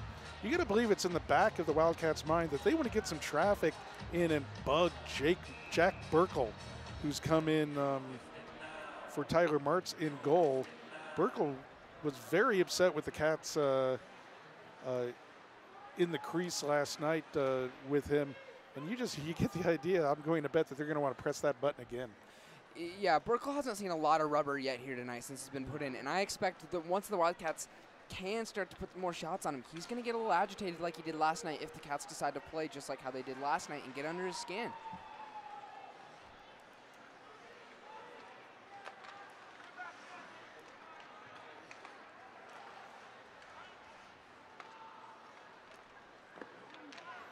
Shot comes in on Churro, kick to the far side. ASU brings it out to the dot. Sends it over the point to Jack Kowalchuk. Back to the far side, no shot there. Sent down low to Alexander Lofink. There's the shot that goes high and wide from Kowalchuk. And it comes out to, no, it stays in the zone now. It's picked up by Arizona. Coming out 2-on-3. The penalty's been killed. No goal for Arizona. It's for Arizona State. The Wildcats 4, the Sun Devils nothing. Arizona maintains this lead. They win the Cactus Cup, and here's Manny Rowe getting into it. Manny Rowe with the face rubbing going on with, I think that's Colton Rhodes, number 8. His jersey is rolled up, so I think that's an 8. No one dropped their gloves, so it wasn't a fight. These are probably going to be coincidental roughing. As Manny Rowe comes up behind him, behind Rhodes, and is still talking to him. You know, the linesman was a little late picking up Manny Rowe coming up behind him there. If Manny Rowe really wanted to take a run at him, he would have. And we've got I saw one as a holding call. That's a interesting interpretation of the holding penalty. Well, like you said, Tim, they're all 2 minutes, and of course there you got to call something. Yeah. It was interesting that those two players didn't actually drop the gloves and go. They were talking about it, though. And with 6:47 to go in the second period, there's a lot of hockey left here. I think there's going to be more players talking about it as this game goes on. Yeah, I think there's going to be definitely a lot of more talking. 2 minutes for roughing, a Wildcat penalty on number 20, Manny Rowe. 2 minutes for holding, both penalties at 13 minutes, 13 seconds in the second period. Well, you don't often see a holding and a roughing penalty call. That's interesting. But as you said, all the minors are 2 minutes. So we have another whistle, and we've got a slash, and that's going to be on Chris Westland, I believe.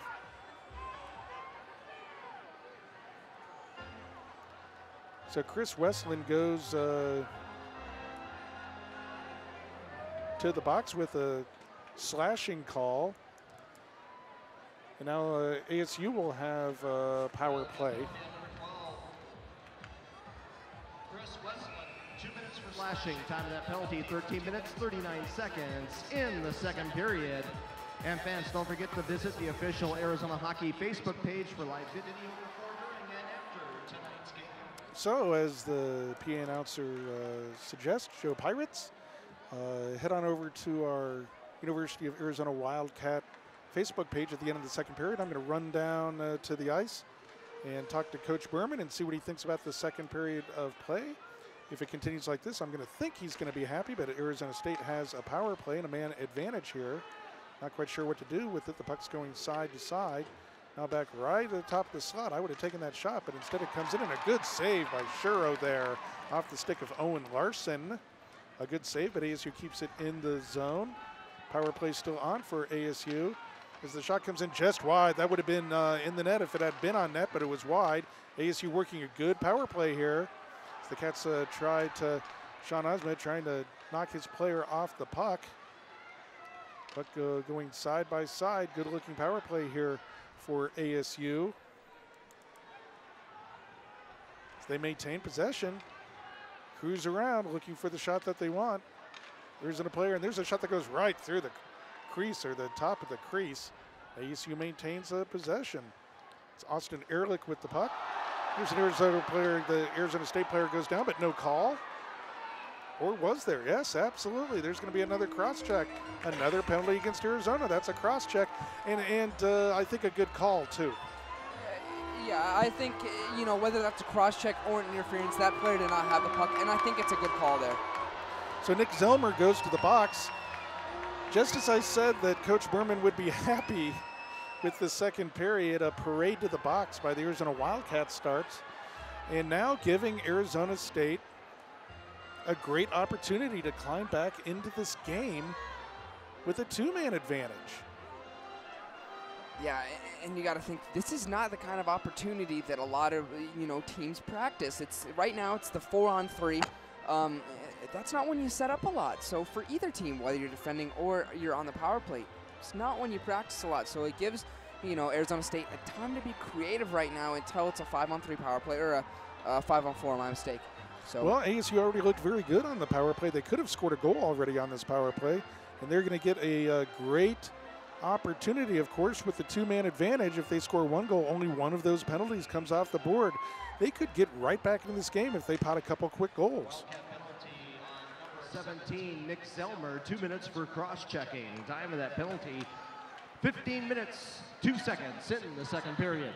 So less than 5 minutes to go in the period, and Arizona State now 22 seconds of a two-man advantage left, and then they'll have about a minute 30 of a one-man advantage. They can't get into the Arizona zone as Griffin Dine is out there to bother the power play. That's one of his roles on this team, and he's good at it.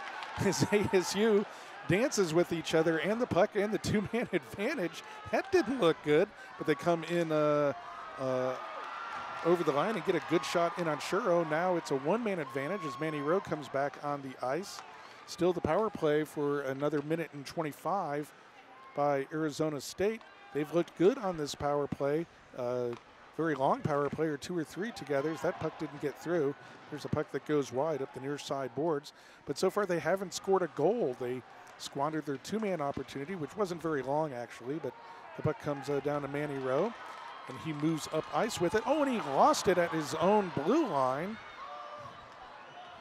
And ASU comes in, and there's a good deflection there by Cam Armstrong, and another good save by Shuro, and the puck comes out and down the ice.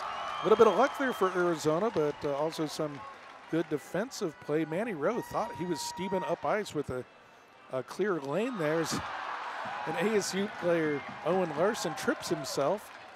The puck comes down off the ledge behind the net. The partisan Wildcat crowd getting a great deal of joy at the expense of Arizona State, but they still have a power play for 23 seconds and come in over the line. They've looked really good here, Jackson. They just haven't scored a goal. No, they've moved the puck a lot, and they've had a lot of good shots and good opportunities.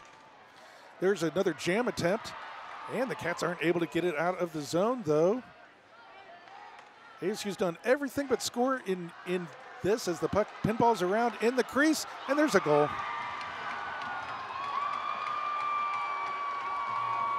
There were just too many opportunities there. And Tim, it's hard to say that you didn't see that one almost coming. They had so many opportunities on this long power play, and they had a lot of time to do it. And with just 2 seconds left, they were able to do it. And, you know, Shuro was diving around. He made 2 or 3 great saves right there. But, you know, you keep giving them more chances, they're going to find a way to put it in the back of the net. That was like a 4 or 5 minute sequence where ASU had shot after shot. They've got to gain a lot of confidence from that. They really, really looked good there. Arizona is fortunate that ASU didn't score 2 or 3 goals in that sequence. This game is not over yet. We'll wait for the official call here. That was a great roofed shot, too. There was the goaltender was on the bottom of the. Sun Devil goal to number 14, Austin Ehrlich. The assist goes to number 22, Zach Kowalczyk, and number 8, Colton Rhodes. That's Ehrlich from Kowalczyk and Rhodes. Time of the Sun Devil power play goal, 17 minutes, 32 seconds in the second period. So Ehrlich with the goal, and he roofed that because Shuro was down and had taken up the bottom half of the net. The only way to get that goal was to get it up high somehow, and Ehrlich really roofed that puck. That was a nice shot and a good goal, and ASU has to feel like they're getting back into this game.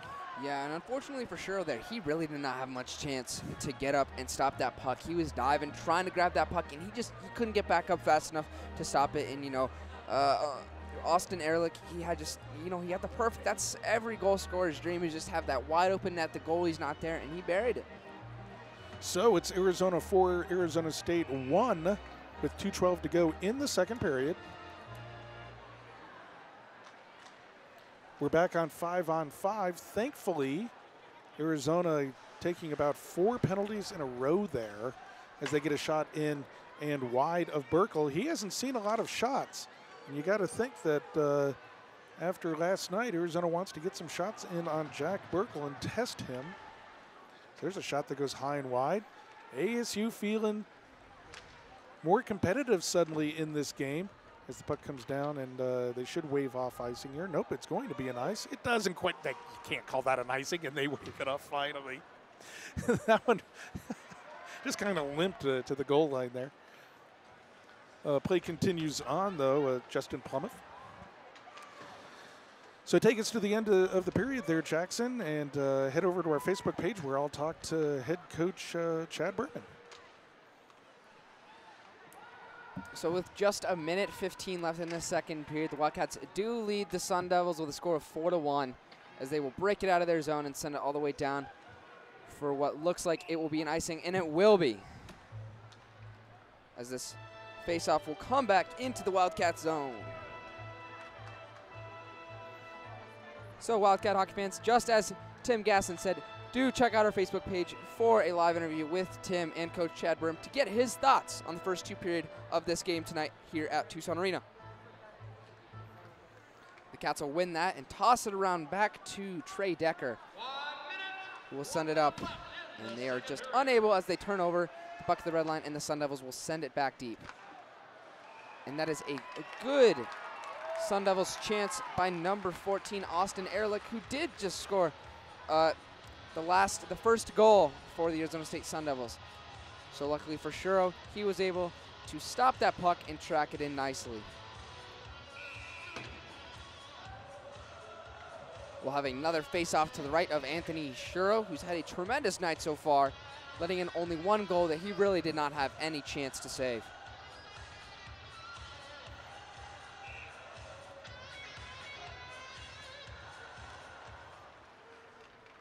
The Wildcats will win this face-off again as Sean Osmond takes it around back, and there will be a whistle called.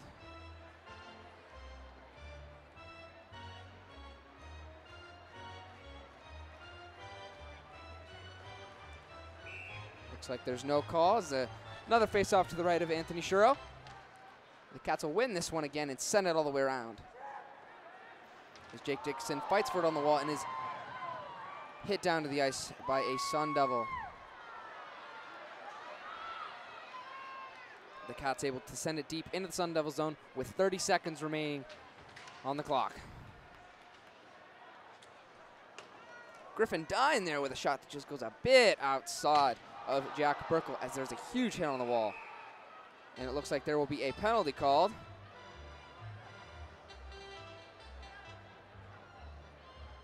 Or check that icing, my mistake.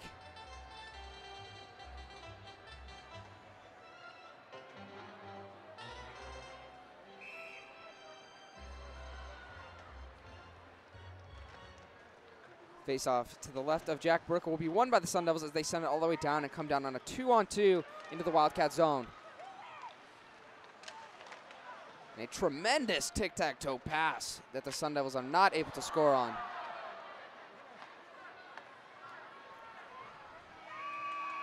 And that'll wrap up the second period here at the Tucson Arena as the University of Arizona Wildcats lead the Arizona State Sun Devils 4-1.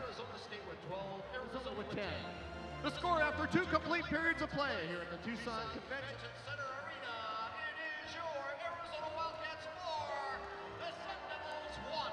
So after 2 periods of play here at the Tucson Arena, the Wildcats have really put on a tremendous showing of what they can do. Unfortunately for them, they allowed the Sun Devils to really get some good opportunities and good chances on the 5-on-3 power play and the 5-on-4 power play that they eventually did capitalize on.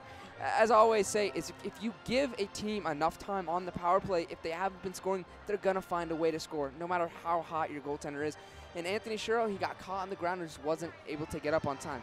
So, but if I were Coach Chad Berman, I'd be pretty thrilled with how my team's been playing through 2 periods of play.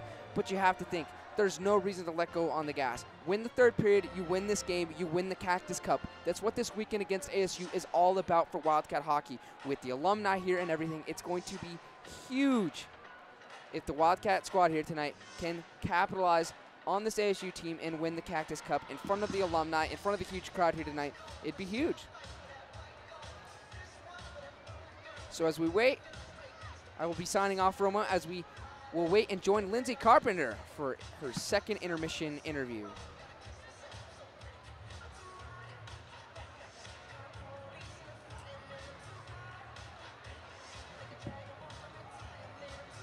All right, you guys are chalking off. Who's going to beat my toss tonight? And yes, I did cheat, folks.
Your Wildcats have won 6 of their last 7, and they have sweeps over Oklahoma, Colorado State, and Utah. They're in the top 15 nationally. How do you analyze your Wildcat squad at this point in the season? Yeah, we're really proud of the progress we're making. I'm a big fan of deliberate practice, and we're at a point where we're kind of layering things on. And the most exciting part about that is that we're just at the beginning of what we're going to become. I've been a part of a program that went from unranked to the country, so I've seen this process unfold, so I know right where we're at. And it's good to see that right now we're taking care of business against teams we should. Anytime you go on the road, you want to get that first game and give yourself an opportunity to get ready and go for the sweep, and so far so good. And I think it's a great sign of killer instinct that we're able to finish off teams when we have them on the ropes. Well, you've talked a lot about how you have a very young team, 15 newcomers on this team, but you're playing very well on the road.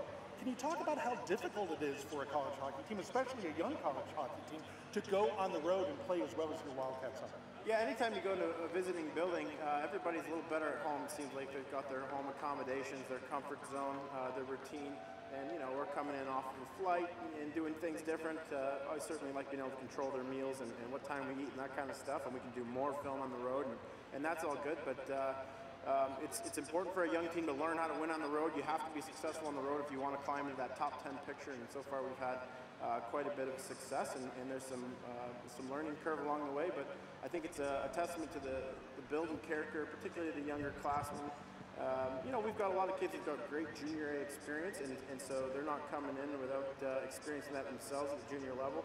And I think that's part of the makeup you're seeing. I'm Lindsay Carpenter here with University of Arizona Wildcat legend Kelly Walker. How was that ceremony for you, Kelly? I thought it was extremely nice. I think everything that they've done here has been first class all the way. And how was your experience as a University of Arizona Wildcat with all your accomplishments and all your awards? How does it feel to be back at the TCC and back with all your buds? It brings back some great memories. And you know, it's an interesting thing. Is you're still young enough, but in life, a lot of times you envision your future to be a certain way, but it turns out to be an entirely different path. I didn't even know Arizona had a hockey team. I was going to play for University of Wisconsin and play Division I college hockey. That was my goal, and it didn't work out for me. I didn't even know Arizona had a team. I ended up at Arizona, and I made a conscious decision at the time not to lament what wasn't, but to embrace what was. And so I tried to make the most of the opportunity every time I got to play in front of this crowd, on this ice, no matter where we were, not just for me, because it's not an individual sport, it's a team sport. So all my success is a result of all those guys you see standing down there. These are guys I've known for 30 years. This is my 20 brothers that I played with for 4 years, all under the banner of being Arizona Wildcats. And I take a lot of pride in it, and I'm proud of these guys, and I'm proud of this organization, and I'm proud to be part of it. So you wouldn't be able to do it without them, obviously. Hockey is a team sport. So I'm sure it's nice to be reconnected with all of them. I'm sure some of them look different with age, and I've seen you guys bond down there. It looks like such a nice weekend for you guys to be back and enjoy our team. How do you think our University of Arizona Wildcats now currently are doing? I think the team's really impressive. Coach Chad is a really good coach. I've spoken to him a lot. Yeah, this is a no-brainer. I mean, Kelly's statistics are off the chart. They're talking about you. I know. I heard that, sorry. It's okay. Incredible career. This is a great opportunity. He's a really good guy, and he's been very nice in embracing the past players. And I think that's important that this organization, the one thing I'd say that's lacked, our previous leadership did not bring the same element that the current leadership brings, which is embracing the past. And we've had a hockey team here for 40-something years or something like that. You know, I'm the only first number retired, but there'll be others.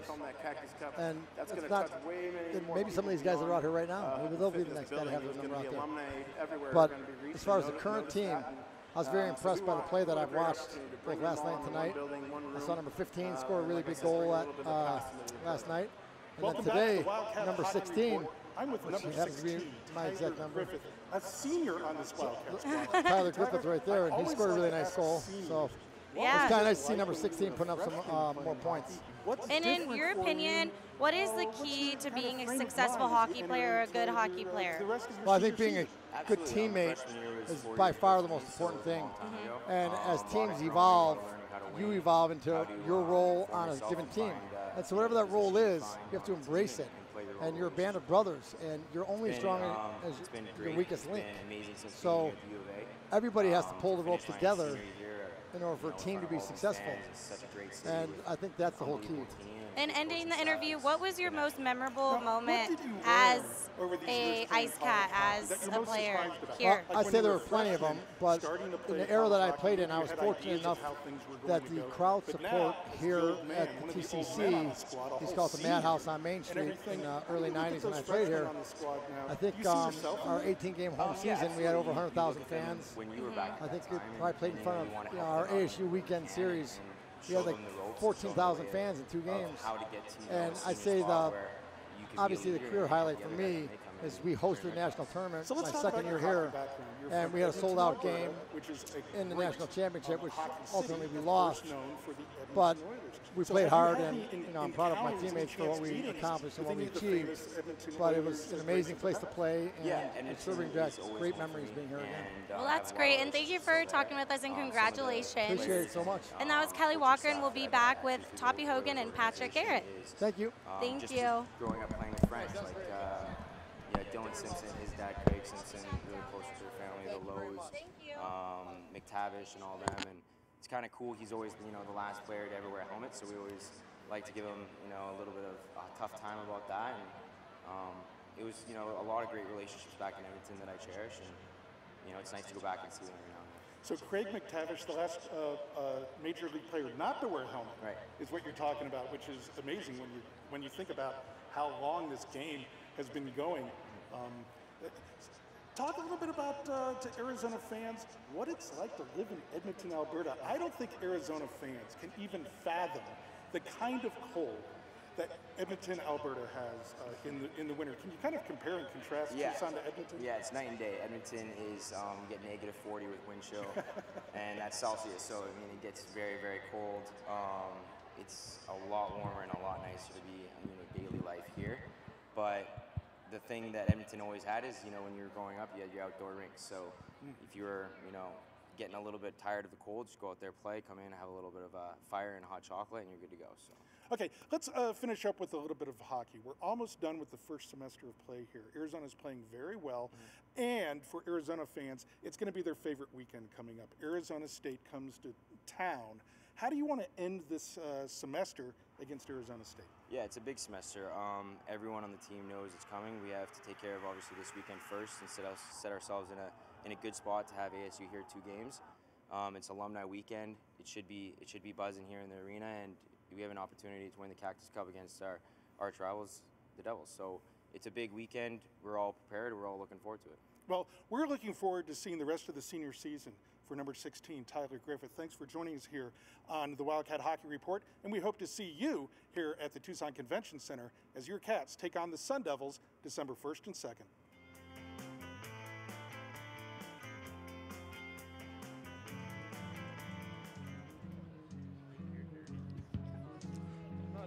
I'm Lindsay Carpenter. I'm back with the most recent University of Arizona Wildcat alum, Garrett Patrick and Toppy Hogan. How is it like to be back at the TCC, guys? It's pretty strange for me. It's my first weekend back. It's really fun, but it's weird not being down there on the ice. I've been here for the last every home game, but it's still weird. You want to be out there playing with these guys, and I mean, this crowd's unbelievable, and with Kelly Walker, all you want to do is play, but you got to get used to it, right? It doesn't get any easier. Hopefully it does. So. And what do you guys have to say about the changes in last year's team to this year's and how we've developed? There's like 15 new rookies this year. The team is obviously different, and now John Hogan is a coach on the bench. So what do you guys think just watching? It's great to see you guys succeed, and it's really fun to see John out there too. Looks pretty professional down there on the bench, but you can really kind of sense the team is working together as a unit. There's a lot of confidence and there's a lot of respect between the players, so it's just fun to watch. I mean, Garrett said it perfectly. I mean, this team's good. They're fast, they're young, but they're maturing quickly, and they have a great group of guys leading them. And, well, John loves it. he's in his element. He loves to do this. It's something he's always wanted to do. So he's loving it, but the team is unbelievable this year, and that's why it makes it even harder to sit up in the stands. They're fast, they're young, They're talented. They're good. There's no other way to put it, and they can beat any team any night. So it should be interesting to see how the second semester goes, and hopefully they can make a deep run at nationals. And how is post-grad life for you, Garrett? I know, Top, you're still taking classes, but explain that to us, the differences. Yeah, no, it's definitely weird. You know, you get used to seeing all your friends or your teammates all the time, and you know, I'm back home living in Wisconsin, not Minnesota. But no, it is strange. I'm you know, seeing my parents a lot more, but it is nice to be home. It's my first winter in 4 years, which is a little bit scary, but no, I really like it. I'm looking forward to moving on, doing new things, but definitely miss all these guys, especially Toppy and John. And you know, it's weird, but you know, it's good. And Toppy Hogan, you're now playing golf for the University of Arizona. So tell us all about that experience and the differences, you know, more of an individual sport and hockey being a team sport. So tell us about your experience with that this year. It's been great. Jim Anderson, my head coach, and Chris Nahn have been unbelievable. The team's been unbelievable. They're accepting of me. They said, hey, I mean, you're a fifth-year senior. You've been here longer than anybody else. So we're looking at you a little bit for kind of guidance with the younger kids in classes, but I'm also using all them. They've been doing that longer than I have with golf, so trying to pick everything I can out of them with lessons and how to practice correctly. But it's a little different with the individual aspect. You're hitting there on the range instead of passing pucks or shooting around, and that's why I'm here 2 or 3 times a week practicing with the team and helping out and doing what I can. So it's been great. I love what I love the decision I've made. It's very hard to not come back to this, but I mean, it is what it is. I'm happy, and hopefully it continues to go well. And ending the interview, what do you think the Cats have to do in this third period to get the Cactus Cup and win this series? You know, nothing crazy, just keep it simple. I mean, they've been dominating the whole period, but they got to stay out of the box. This last period, they were taking a bunch of penalties, so just stay out of the box and play their game, and it'll be over pretty quick. You nailed it. Stay out of the box. You got to stay out of the BS, and they're so much better than them, and it's easy to tell. So use your speed, keep the puck wide, keep the puck out of dangerous territories, and shoot the puck, but stay out of the box, and they'll come home with a win in the Cactus Cup, which we haven't seen in I don't know how many years. I never brought it home, so yeah, they know what they're doing. They'll get it done. Well, thank you for talking with us. It was great having you guys. And I'm Lindsay Carpenter, and we'll be back in the broadcasting booth with Tim Gaston and Jackson Peters.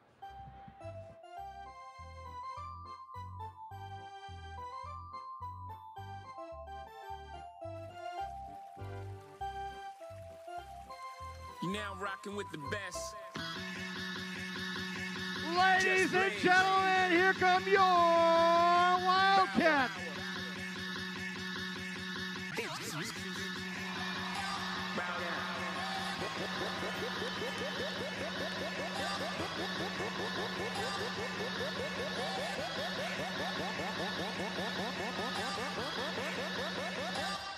Turn my music high.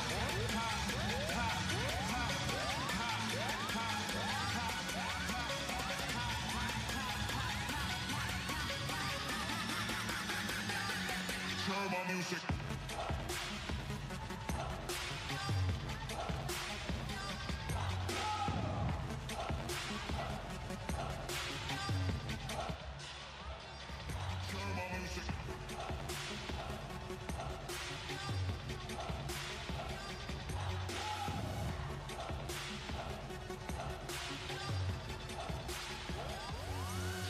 Welcome back to the University of Arizona Wildcat Hockey. We have one more period to play in what could be one of the most eventful games in recent Arizona Wildcat hockey history. Jackson, Arizona just needs to win one period to win the Cactus Cup. Yeah, and it's exactly that, Tim. This is one of those games that, you know, in the future they could look back on and say, hey, remember December 2nd against the Sun Devils? And that's what they need to make it turn into. They have one period to play. Win the period, win the game. I preach it every game that a team goes into the third period winning. Win the period, win the game. The Wildcats cannot back down. They have to stay on the gas and win this game. So we're getting ready to drop the puck. Coach Berman was adamant when I just spoke to him on our Facebook Live looking after the second period that this is great championship experience for his young squad to learn how to play with pressure, to learn how to play your best when it counts, and to win a championship. So yeah, and you know, with this team, they have to stay optimistic. 0 seconds in the third period. Well, that gives your Wildcats, guess what? Gives them a Hogan Motorsports power play. Jagger Larson for ASU said something at the puck drop, or before the puck drop of the third period, and sportsmanlike, to give Arizona a power play to start the period. Well, that tells you that the discipline and focus for ASU isn't exactly how it needs to be. Let's see if Arizona makes them pay. As Josh Larson comes in. Oh, and a good move there, and another good move by Justin Plummer, but the puck goes wide. Cusinelli sends it down low, and there's a shot, there's a goal! I think Josh Larson is gonna get that goal, although Justin Plummer is celebrating. I think this might go to Plummer. That's how you make a team pay for taking a stupid penalty. Yeah, I think that might go to Plummer. Yeah, and if you're Coach Brown here, you have to be frustrated with your team. You cannot be taking penalties like that if you want to try and come back and win this game. Yeah, that's a dumb penalty, and it's only dumb if the team with the man advantage scores on it, you know, and makes you pay for it. Wildcat goal, give it to number 19, Justin Plummer. So Plummer does get the goal. This goes number 15, Anthony Cusinelli. That's Plummer from Cusinelli. Time to your Wildcat goal. 1 minute in the third period. It's all your fault.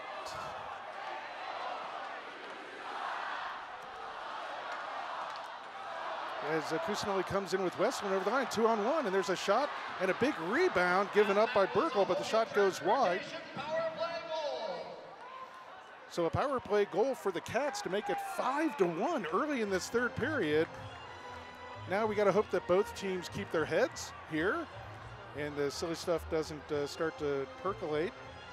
Yeah, Arizona State here, they have to be frustrated, and understandably so. Yeah. However, they do have to keep their emotions in check. They don't want, I mean, neither team here wants this game to turn into something it doesn't have to be. It's still going to be a hard-fought game for the next 18 minutes and 17 seconds, but they have to keep calm and keep their emotions in check so it doesn't get out of hand. Yeah, but if Arizona pours it on and gets a few more goals, this one really could get out of hand.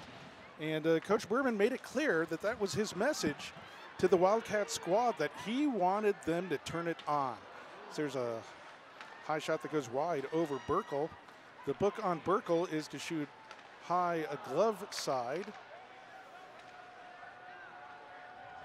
And that was a couple feet over his glove side and not on net. As the Cats cycle the puck now. Looking very much, there's a shot that goes wide. Looking very much like they did for about a 5-minute mark in that second period, Jackson, when they scored a couple goals and they were rewarded for that hard work. Yeah, a lot of these goals that the Wildcats have been getting tonight are hard-fought, hard-working goals. And if they keep that intensity, there's no telling what the score could go to. And, you know, and they get chances like that, which just that's a hard-working chance for. Shot by Tyler Griffith, that's kicked out. Puck almost comes through into the slot. As Nick Zelmer picks up the puck and gives it away, but it does leave the zone and ASU has to vacate. Yeah, and Arizona has to make sure that they don't match the lack of intensity from Arizona State here. And goal differential, you know, I know, you know, when you're playing the game, you're not thinking goal differential, but, you know, the Cats can't let a couple innocent goals in here to make this a closer game when the computer rankings depend so much on the goal differential. Right now, they have a 4-goal lead over Arizona State early in this third period. Arizona 5, ASU 1. Coach wants to see a 60-minute game from them, and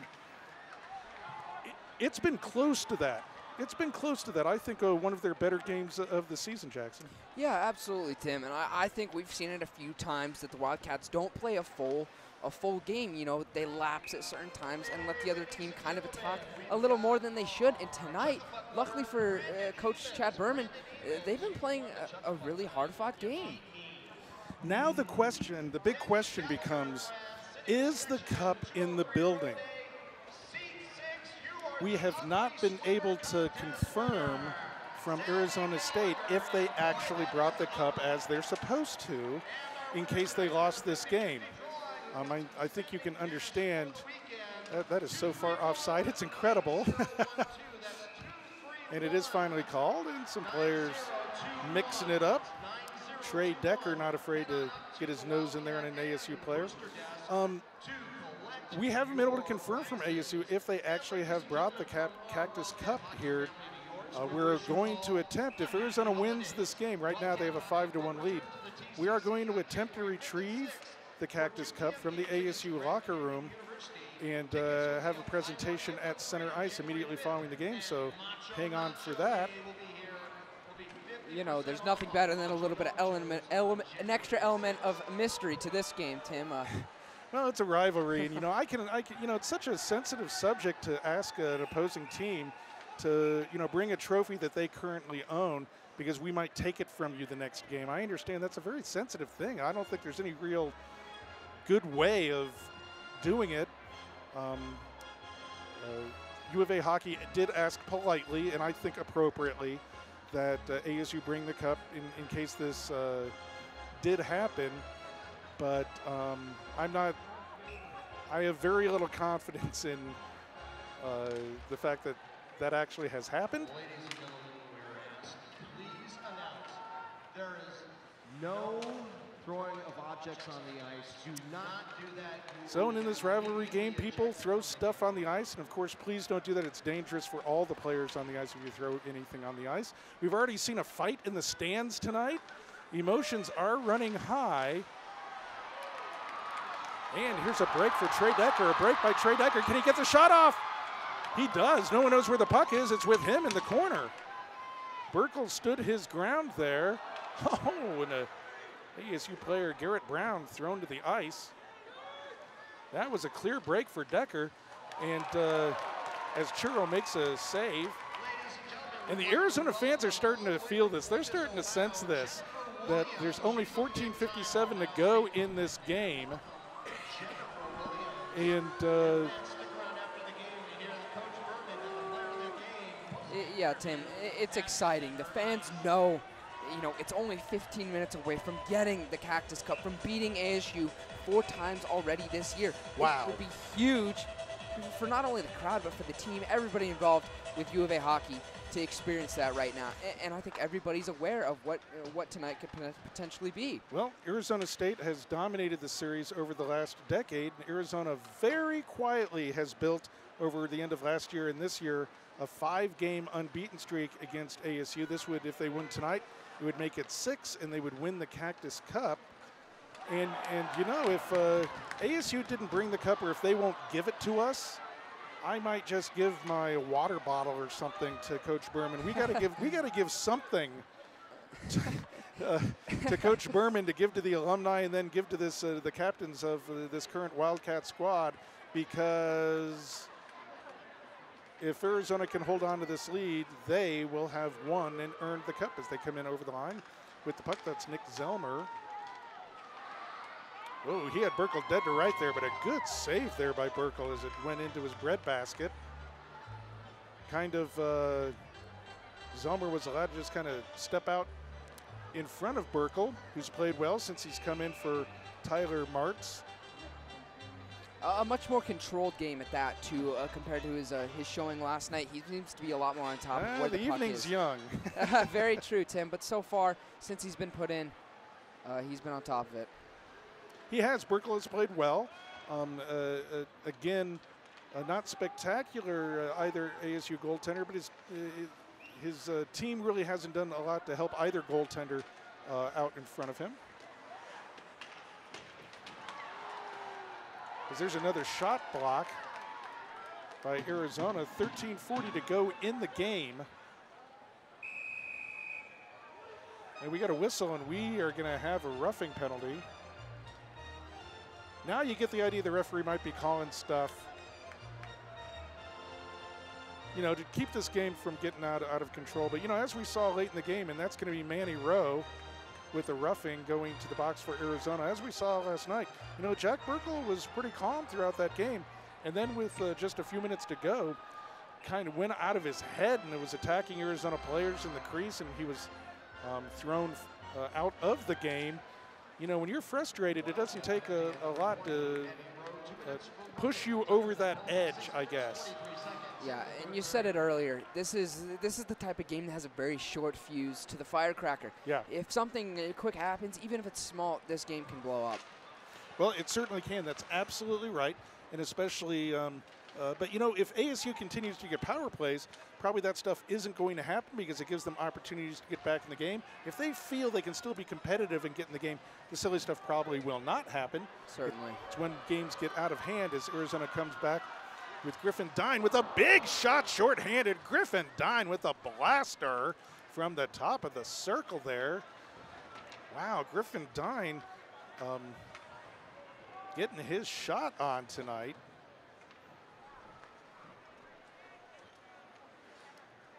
As the Cats continue to kill the power play.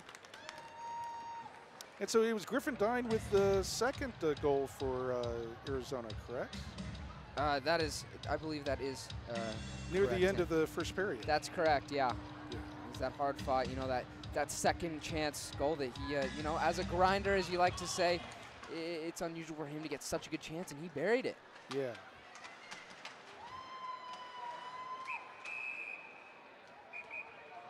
So we have 5 Wildcats have scored tonight. It's a little early, but who would be in your player of the game discussion, Jackson? I might go with Anthony Shuro in goal. He's played very well in goal. I think Anthony Shuro is the easy go-to here. He's been on top of it tonight. He stopped, you know, nearly everything that's came down to him. And the one goal that was scored against him was one that he really had no chance at. So yeah. I think he's the easy pick for sure tonight, Tim. And we don't mean to jinx him, as he still has 45 seconds to go on the penalty kill and takes a shot off his shoulder and out of place, so we'll have another face-off. 12:21 to go in the game. It's number 15, Arizona 5, number 24, Arizona State 1. And you know, because Arizona is so highly ranked, I wouldn't be surprised if the computers don't drop ASU, even though they lost. It looks like they're going to lose both of these games because of the strength of schedule. It's a quirk of the strength of schedule here. 30 seconds to go on the power play for ASU, but Arizona's ragging the puck in the ASU zone. And more stuff going on behind the play, and we're going to throw a couple players. This is a good idea by the referee. Let's cool this fire a little bit here. Get a couple of guys in the box. 12 minutes to go in the game. And the players reluctantly go to the game, go to the box, as you say. Everyone's innocent. Alexander Lofink for Arizona State. And you know, regardless if they're innocent or not, I think this is a good call by the officials to really try and, you know, tame this game down. They don't want it to get ugly. The players, you know, this isn't a game that needs to get ugly, regardless of the score. And I think the officials made the right call there by trying to, you know, cool down the fire. I agree. Still a lot of hockey to play here. And ASU will still have 25 seconds of a power play, so we'll skate 5-on-4. Don't know what the delay is here. Oh, the referee is talking to the scorekeeper.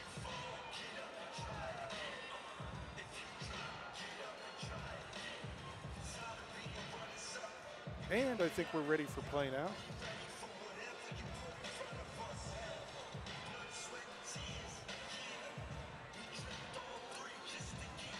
I think it might be an issue with the time on the scoreboard, Tim.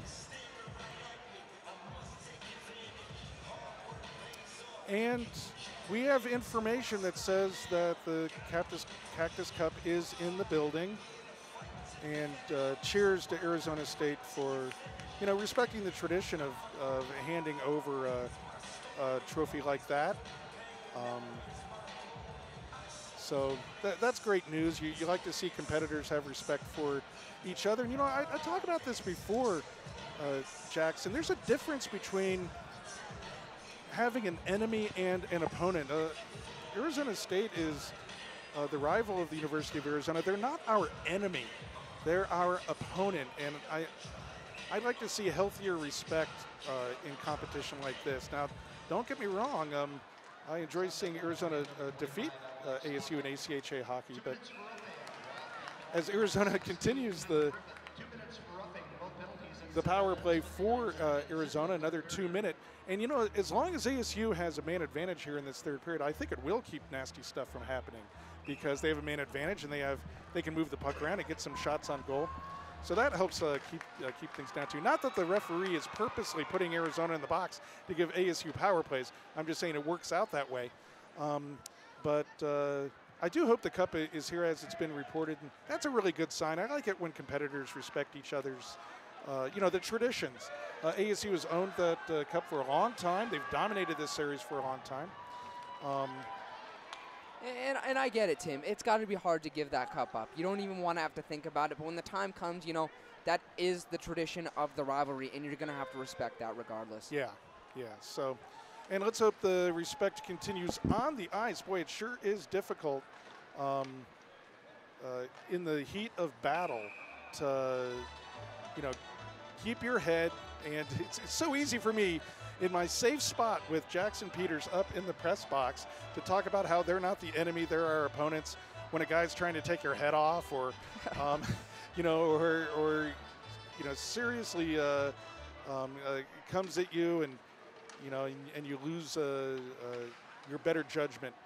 That's easy for me to say up here. This is a very difficult game to play, hotly contested. It can be extremely physical, and emotions, you know, get the better of people, like we saw last night. Coach Wehrman was very happy that his team backed off after that and was able to control themselves. That's especially amazing with such a young team that Arizona has. You know, at the beginning of the year, I remember talking to some of these 15 freshmen and asking them, are you aware of this rivalry and what it means? I'm going to tell you, after these two games, there's no way they can tell me they don't understand what the rivalry means with Arizona State, especially the Kelly Walker tribute that they witnessed earlier, to see what it means to Arizona hockey to play the Arizona State University. There's a big hit on the far side boards. Oh, and some sticks being swung now. That's Alec Guarnero for Arizona State. This is right in front of the Arizona bench. Josh Larson throwing punches on an ASU player, and now he's brought down to the ice. You know, it's interesting. And the ASU goaltender has shot the puck at the U of A goaltender, who shoots it right back. I'm hoping this is playful. You know, Austin Wilson, to start last year, in the very first game, challenged the opposing goaltender to a fight and skated to center ice, and they had a fight in the first period. It's the only time I've ever seen that. That was Anthony Wilson last year in an infamous fight. Boy, the guys are still going at it in front of the Arizona bench. This was interesting because Josh Larson was told by the referee, stop now or you're gone. And he stopped, and then the ASU player tackled him. He's being sent off. The ASU player is being sent off. This is exactly what we were talking about. You know, it's number 15, Garrett Amaya is going. And that's number 11, Alec Guarnero, are both going. Guarnero giving the finger to the crowd as he leaves the ice. I'll tell you what, Tim, that might have been one of the weirdest interactions I've ever seen in hockey, period, let alone college hockey. You know, we've got this big fight going on here. The goalies are just playing pass with the puck. I honestly, I don't know what to think of this situation, Tim. That was really weird. The two goaltenders were shooting the puck back and forth to each other. And like I said, to start last season, the opposing goaltender, I forget who it was against now, did this to Anthony Wilson, and Anthony Wilson was not amused and literally pointed at him and skated to center ice and dropped his glove and blocker, and the other goaltender did the same, and they had a fight at center ice. That was in the first period of the first game. Wow, the crowd reacting here is, boy, you know this is a rivalry. as the big crowd here at the Tucson Arena reacting to everything the ASU players do in the box. You know, we were just saying that it does not take much to make this erupt, and you know, Tim, that might be it. That might be the eruption that makes this game get a little out of hand. Hopefully not, but it's the sparks of emotion like that that really change how this game's gonna finish. Boy, there's still 10 minutes and 14 seconds to go in this game, and I really want to give Coach Brown from Arizona State the benefit of the doubt here. I really do. And I really want him to have control of his roster.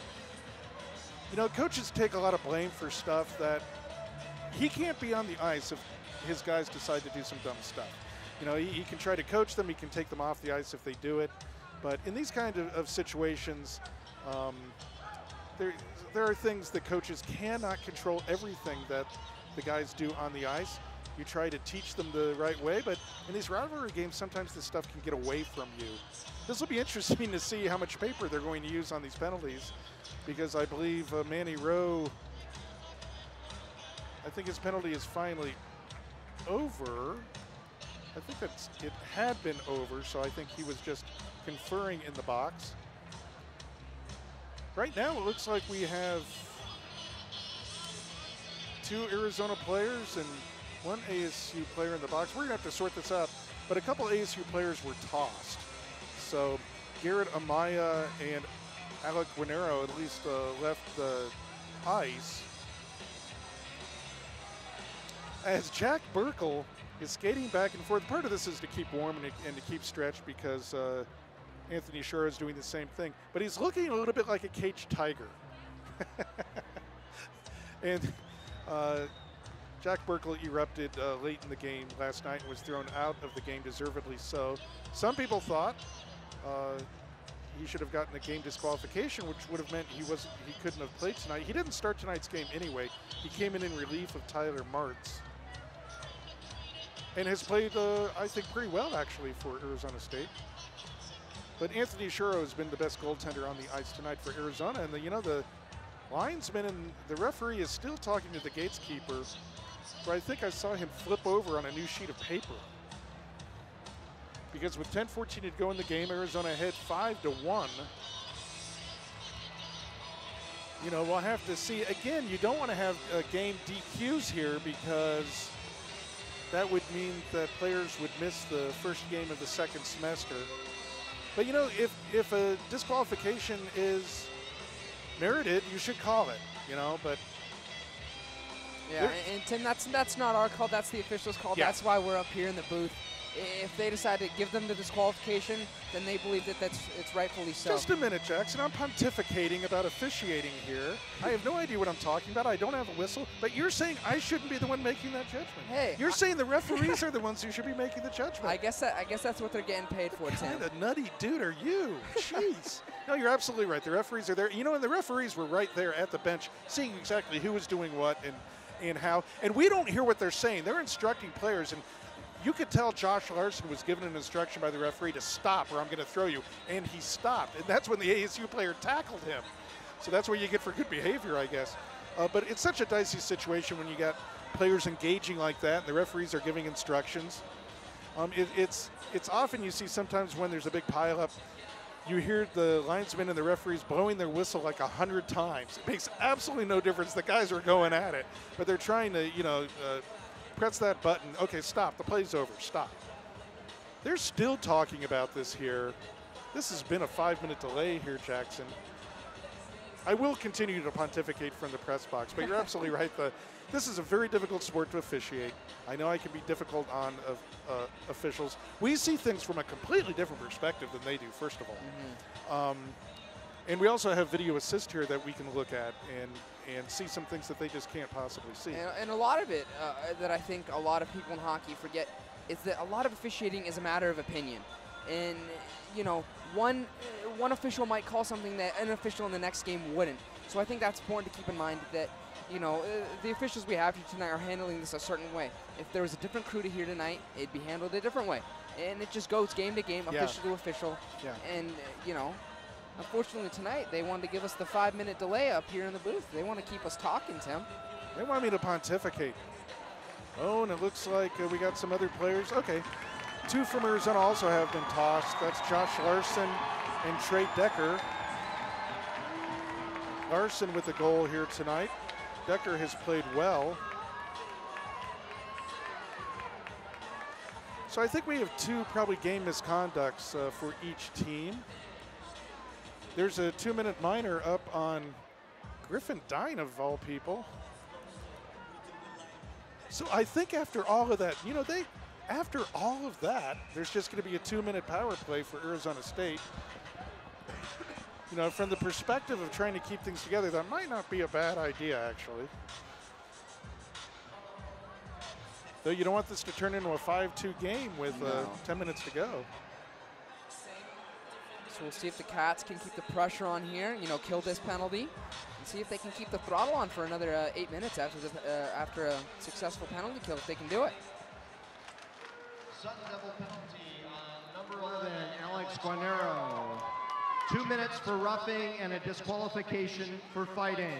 Ooh, that was a fighting Sun Devil DQ. penalty on number 15, Garrett Amaya. A disqualification for fighting. Whoa. Sun Devil penalty on number 25, Alex Luffing. 2 minutes for roughing. Wildcat penalties on number 14, Griffin Dine. 2 minutes for unsportsmanlike conduct. Wildcat penalty on number 25, Trey Decker. A disqualification for fighting. Wildcat penalty on number 6, Josh Larson. 2 minutes for an elbowing and a disqualification for fighting. All penalties at 9 minutes, 46 seconds in the 3rd period. So unlike last night, because the officials didn't want to deplete the rosters from both teams, they could have taken 3 or 4 players from each team last night and given DQs. They wouldn't be able to play tonight. Well, there is no game tomorrow. And 4 players, 2 from each team, get game disqualifications. That means they won't be able to play the first game of the 2nd semester. Okay, we're halfway home here in the 3rd period, 9:45 to go in the game, and Arizona with the commanding 5-1 lead. Remember, if Arizona hangs on here, they win the Cactus Cup. We've been told the cup is in the building, and hopefully we can, there's a big rebound given up, and the puck comes right back in on net, and it's kicked to the far side. We've been told that the trophy's in the building, and hopefully it will be handed over to one of my assistants. I was going to go get it myself, but I figured I didn't want to go to the hospital, so one of my assistants will go and pick it up. And then we'll present it at center ice to Coach Berman. There's been talk that he would present it then to Kelly Walker, whose jersey was retired here, and then Kelly Walker would give it to the captain of the current Wildcat team. I'm getting choked up just talking about it. So I hope it happens. 5-1 with 8:41 to go. Arizona with a commanding lead over Arizona State. And I'm emotionally drained here, Jackson. This has been 2 nights of high drama against Arizona's biggest rival, and a turning point for this Arizona Wildcat program in recent years, which has been mastered by Arizona State University. They've had the better of it for several years. Of course, they had to endure more than a decade of Arizona winning consecutive games. I think it was up to 62 games in a row until Greg Powers broke it as the goaltender for Arizona State. Of course, Greg, the head coach of the Division I NCAA Sun Devils. Now, he broke the streak, and here's some more pushing and shoving with Griffin Dine in front of the Arizona. And we got a delayed penalty on Arizona State based on that altercation in front of the Arizona bench, and Arizona comes up ice. Wow, right through the defense, and there's a shot and a big rebound. There wasn't a Wildcat to get the rebound from Nick Zellmer. Boy, that would have been the bow on the present here. But in any case, ASU fans had to go through more than a decade of dominance by Arizona. Now ASU has had the better of it lately. But, you know, Arizona holds the all-time record with 138 wins to 86 losses and 8 ties. over ASU. So even with the recent dominance, Arizona holds the all-time record. Well, and Colton Rhodes is going to the box now, very upset, yelling and screaming. Boy, the fans love it. Let's see if an Arizona player is going to be called too. Yeah, it looks like Sean Osment, one of the few seniors on the team, goes to the box, kind of shaking his head. 7:32 to go in this one. Colton Rhodes is jawing like crazy in the box at Sean Osment.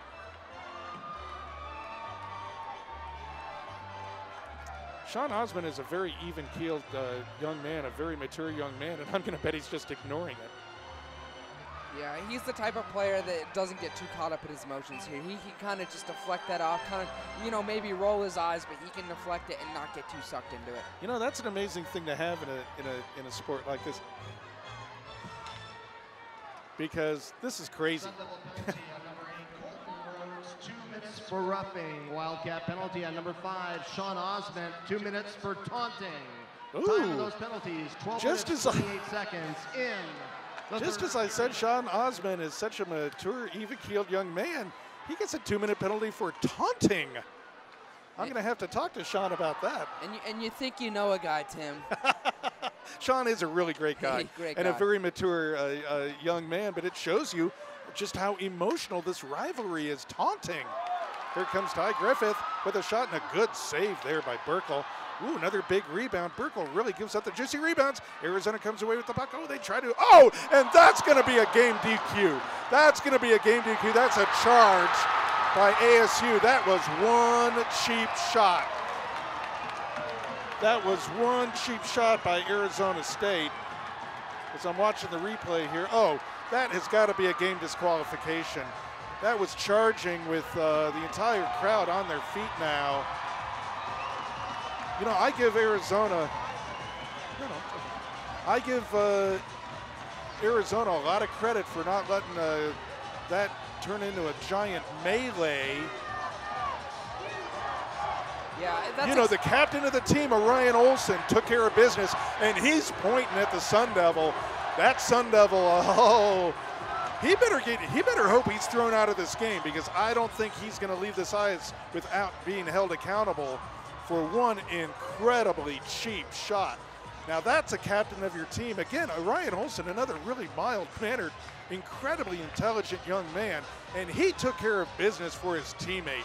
His teammate was just rocked there. As Justin Plumeth now has been ejected from the game, and he leaves the ice. I can't believe that, well, here goes Owen Larson for ASU as well. I didn't see the number of the player who made that charge, who came in late. It's the kind of awful, awful frustration play you hate to see, because a player can get seriously injured with it.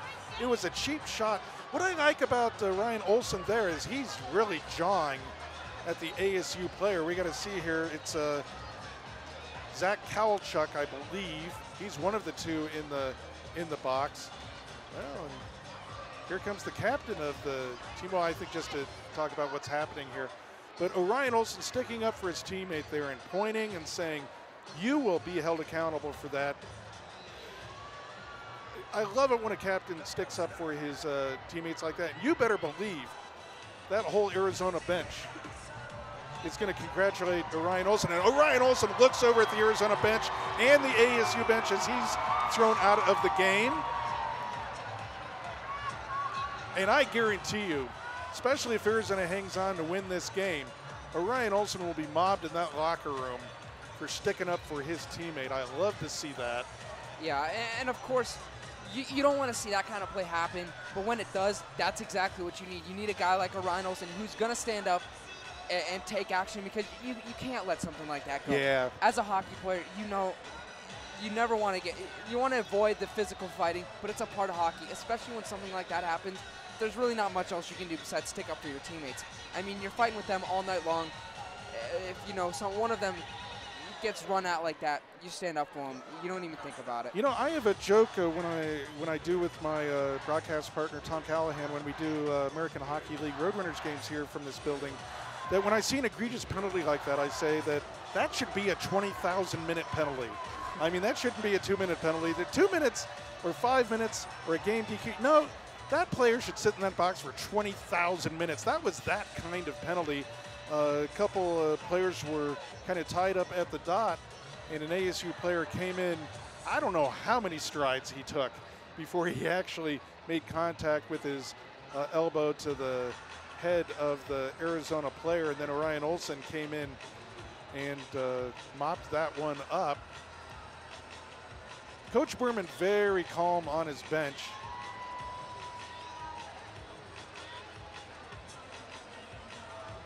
And you know, I mean, he's telling his guys, we have a 5-1 lead here. Let's keep it together. And it looks like ASU is going to come out of a power play after all of that. That's got to be a game DQ, though, on the Arizona State player. Again, I'm pontificating. I'm not the referee. We have to see what they have called there. But that was really egregious. And, you know, that's the kind, in the old days, back in Kelly Walker's day, we're talking about the 80s into the early 90s, that would have been bench clear. Yeah. Guys would have left both benches and gone ballistic there. Thankfully, that did not happen. We don't want to see that happen.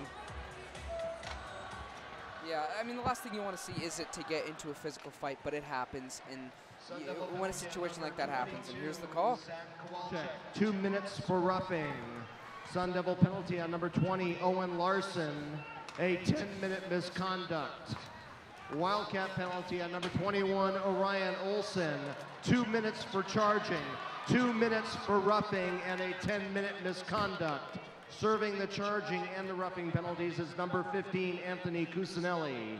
Wildcat penalty on number 19, Justin Plumoff, 10-minute misconduct. Woo. All penalties at 13 minutes, 15 seconds in the third period.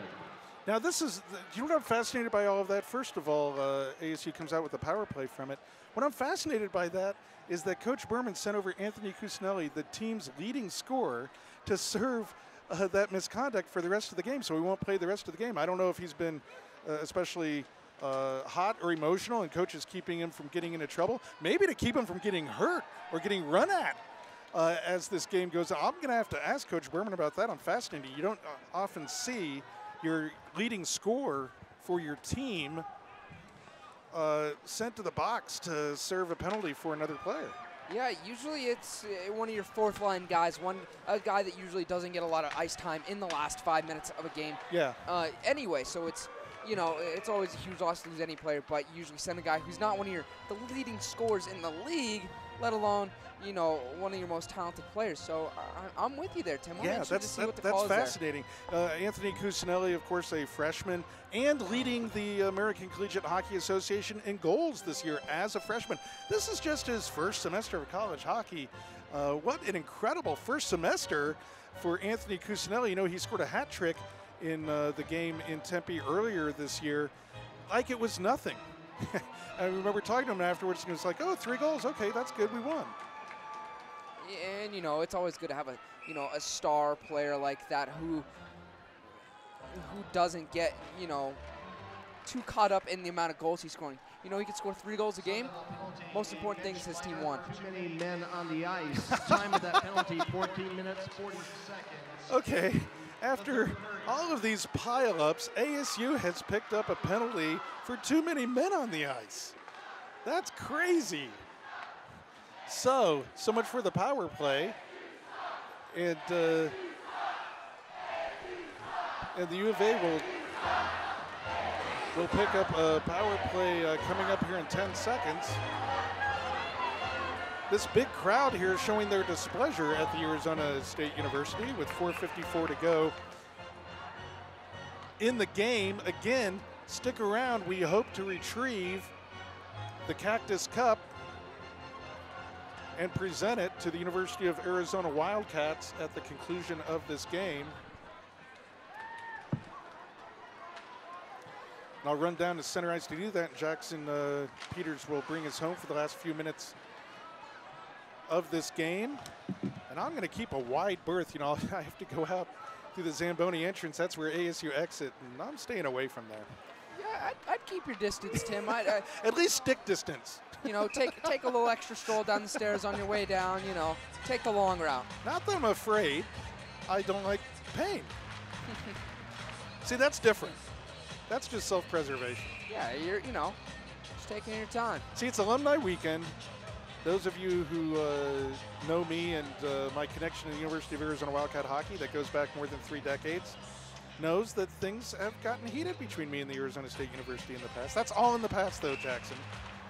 Well, of course. I mean, for me, my opinion only starts when I got here. I've only been here a semester, so as far as I know, you're going to take my place. Yeah, you're going to be a wanted man. They're going to have your face. Oh, there's a puck that comes in. It's not a goal. Ty Griffith thought it was a goal. No, you see, at one time they had my picture at Oceanside Arena at the door, and so earlier when I went up with the team to cover, I actually looked to see if it was still there. Now, if it had been, they wouldn't have been able to recognize me because the picture was so old. I don't think they would have, unless they did some kind of computer aging on it. But the photo wasn't there. That's pretty interesting, Tim. I honestly. It wasn't there, and they might have a new one though. Here, I think you're a nice guy, Tim. Oh no, no, I'm a nice guy. But back in my U of A matriculation days, I took this rivalry extremely seriously, along with Kelly Walker and the boys who are here from the Arizona alumni from that golden age of Arizona hockey, which is the 80s and the 1990s. Well, we're 338 from Arizona, bringing a little bit of that era back and bringing the series championship back to Tucson. Now, the Cactus Cup is an ASU invention, so they could give it to themselves each year because they had dominated Arizona for several years. But guess what? It's not theirs anymore. In 315, it's going to go to the University of Arizona. And guess what? We can call it anything we want, guys. We call it the Cactus Cup. There's a shot and a goal! A shot and a goal from the University of Arizona Wildcats! That is one of the best plays I've seen in collegiate hockey so far. That is all Jake Dickinson. He's wheeling and dealing, and he makes that second effort after he loses the puck to go in and get the rebound. That is a beautiful play. That's my player of the game, Tim. Easy. That is the bow on the package. That's our Christmas present to the University of Arizona Wildcat fans. My Lord, 6-1 Arizona over ASU. Oftentimes, Tim, I'm not going to pick a player of the game off of one play, but that was beautiful. I can't say there's a more Wildcat hockey goal than that. It was absolutely beautiful. We're going to have to put that in our highlight package, that's for sure. 2:57 to go in the game. I'm going to run down and get ready and hope that we can find this Cactus Cup. And so stay tuned because we're going to present it to head coach Berman. This is going to be an emotional moment in a night of emotional moments. Wildcat goal given to number 29, Jake Dickinson. Who's your player of the game, Jackson? I believe it's number 29, Jake Dickinson. I really think he's been, showing off all game. He's one of those players that kind of flies under the radar, working hard all game.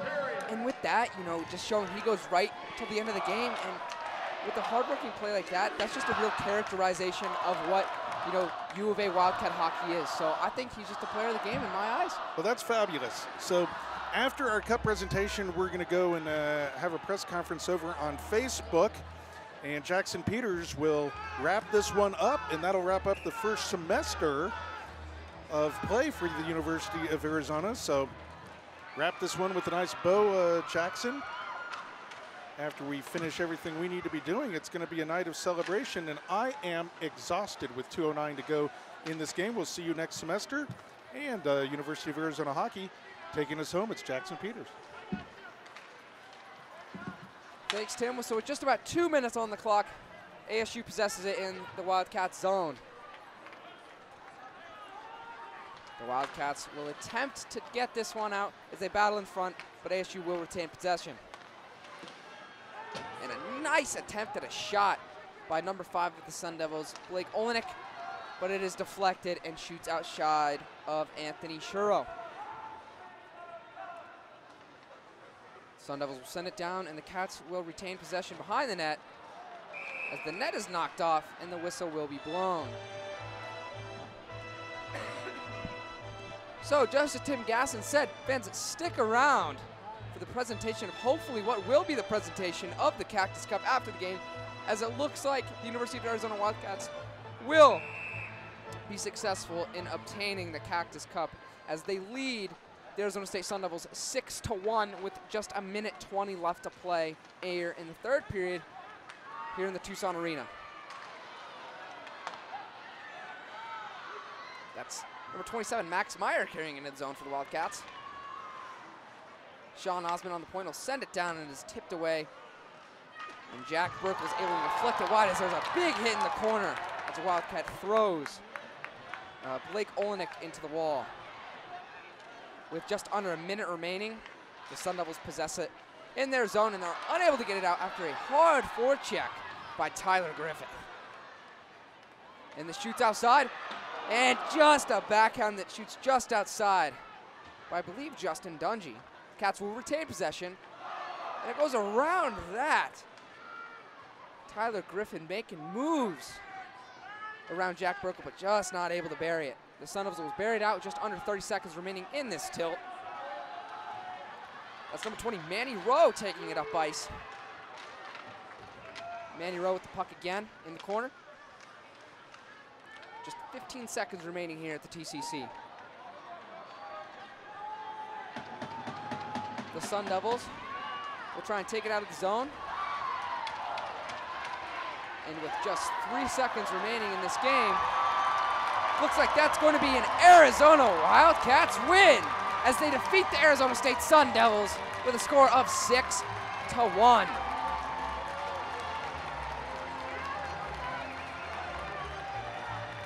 Shots on goal in the third period. Sun Devils with 9, the Wildcats with 17. For the game, the Sun Devils with 32 shots on goal, the Wildcats with 33 shots on goal. The final score here at the Tucson Convention Center Arena is a sweep. Wildcats 6, Sun Devils 5, and the Wildcats take home the Cactus Cup. In playoff fashion, both teams will meet at center ice to shake hands. You know, this is what this rivalry is all about. They know what this weekend's meant. Thank you for coming out tonight. It's huge. This Cactus Cup for the Wildcats is huge. Like Tim Gasson said, all night, all weekend, the Cats haven't had it in a very long time. So to be able to earn it tonight in front of the alumni is a huge accomplishment. Wildcat hockey. So as we wait for Tim Gasson to join on ice for his on-ice interview, we'll be taking a moment.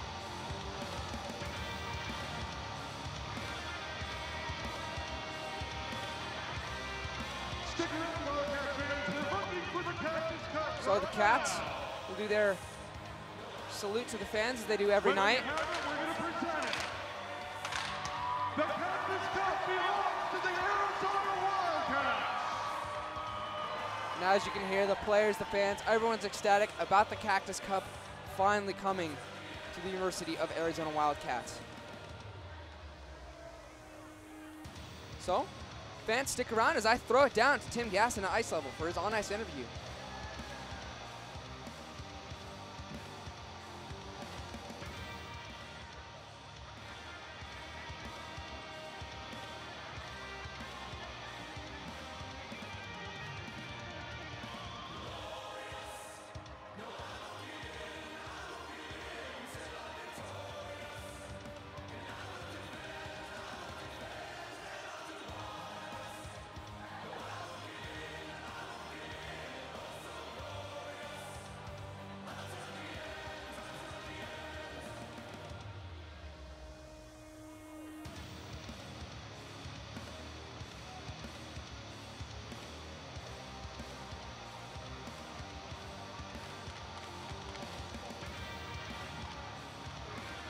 Stick around, we're looking for the Cactus Cup right now because it belongs to the Arizona Wildcats.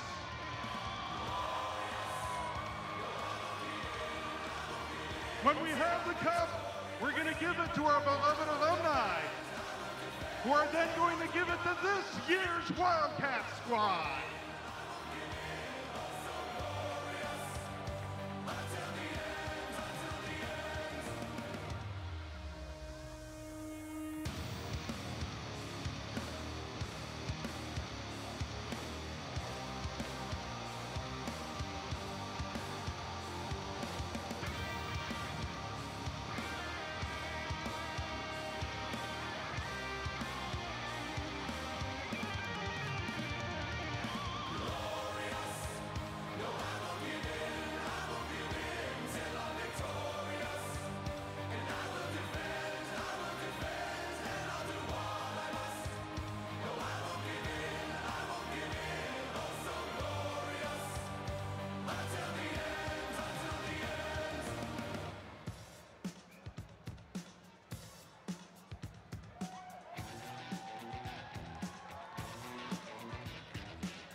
your Arizona Wildcats, champions of the Cactus Cup.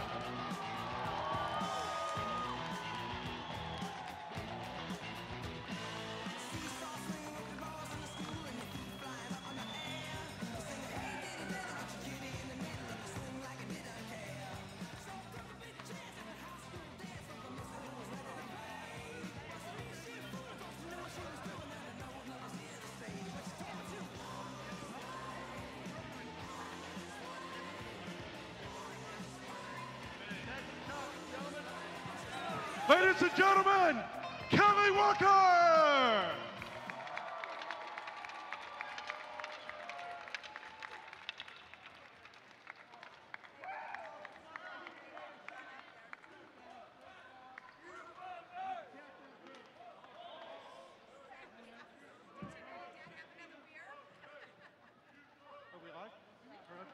Hey, okay guys, we're live on Facebook. Let's talk about this. We got Kelly Walker, we retired your jersey.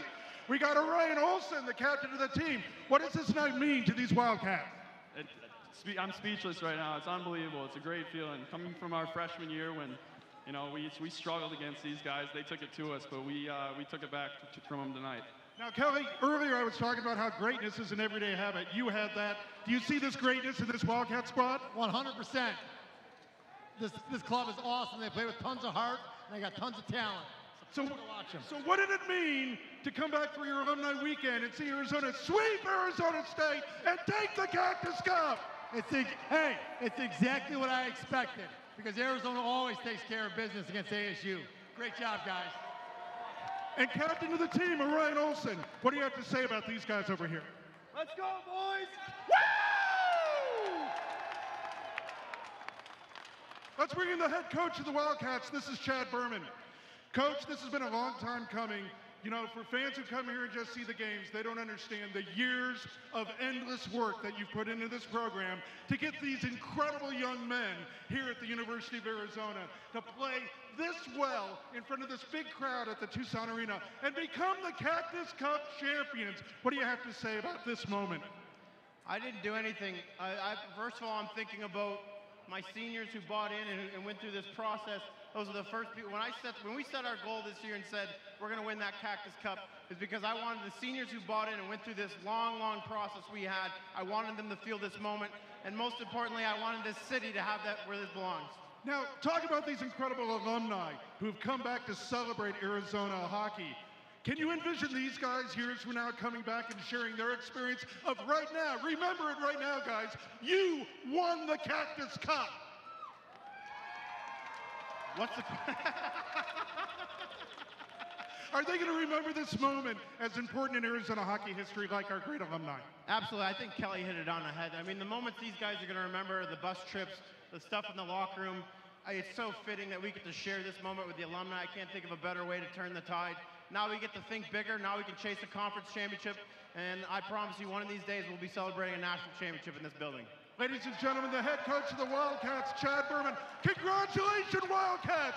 Congratulations, alumni!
So, Wildcat hockey fans, with a score of 6-1, the Wildcats will secure the Cactus Cup, the annual competition between the Arizona State Sun Devils and the University of Arizona Wildcats. We thank you, fans, for joining us, and we look forward to you coming back to watch us next semester. Everybody, good night. That's the University of Arizona Wildcats defeating the Arizona State University Sun Devils with a score of 6-1.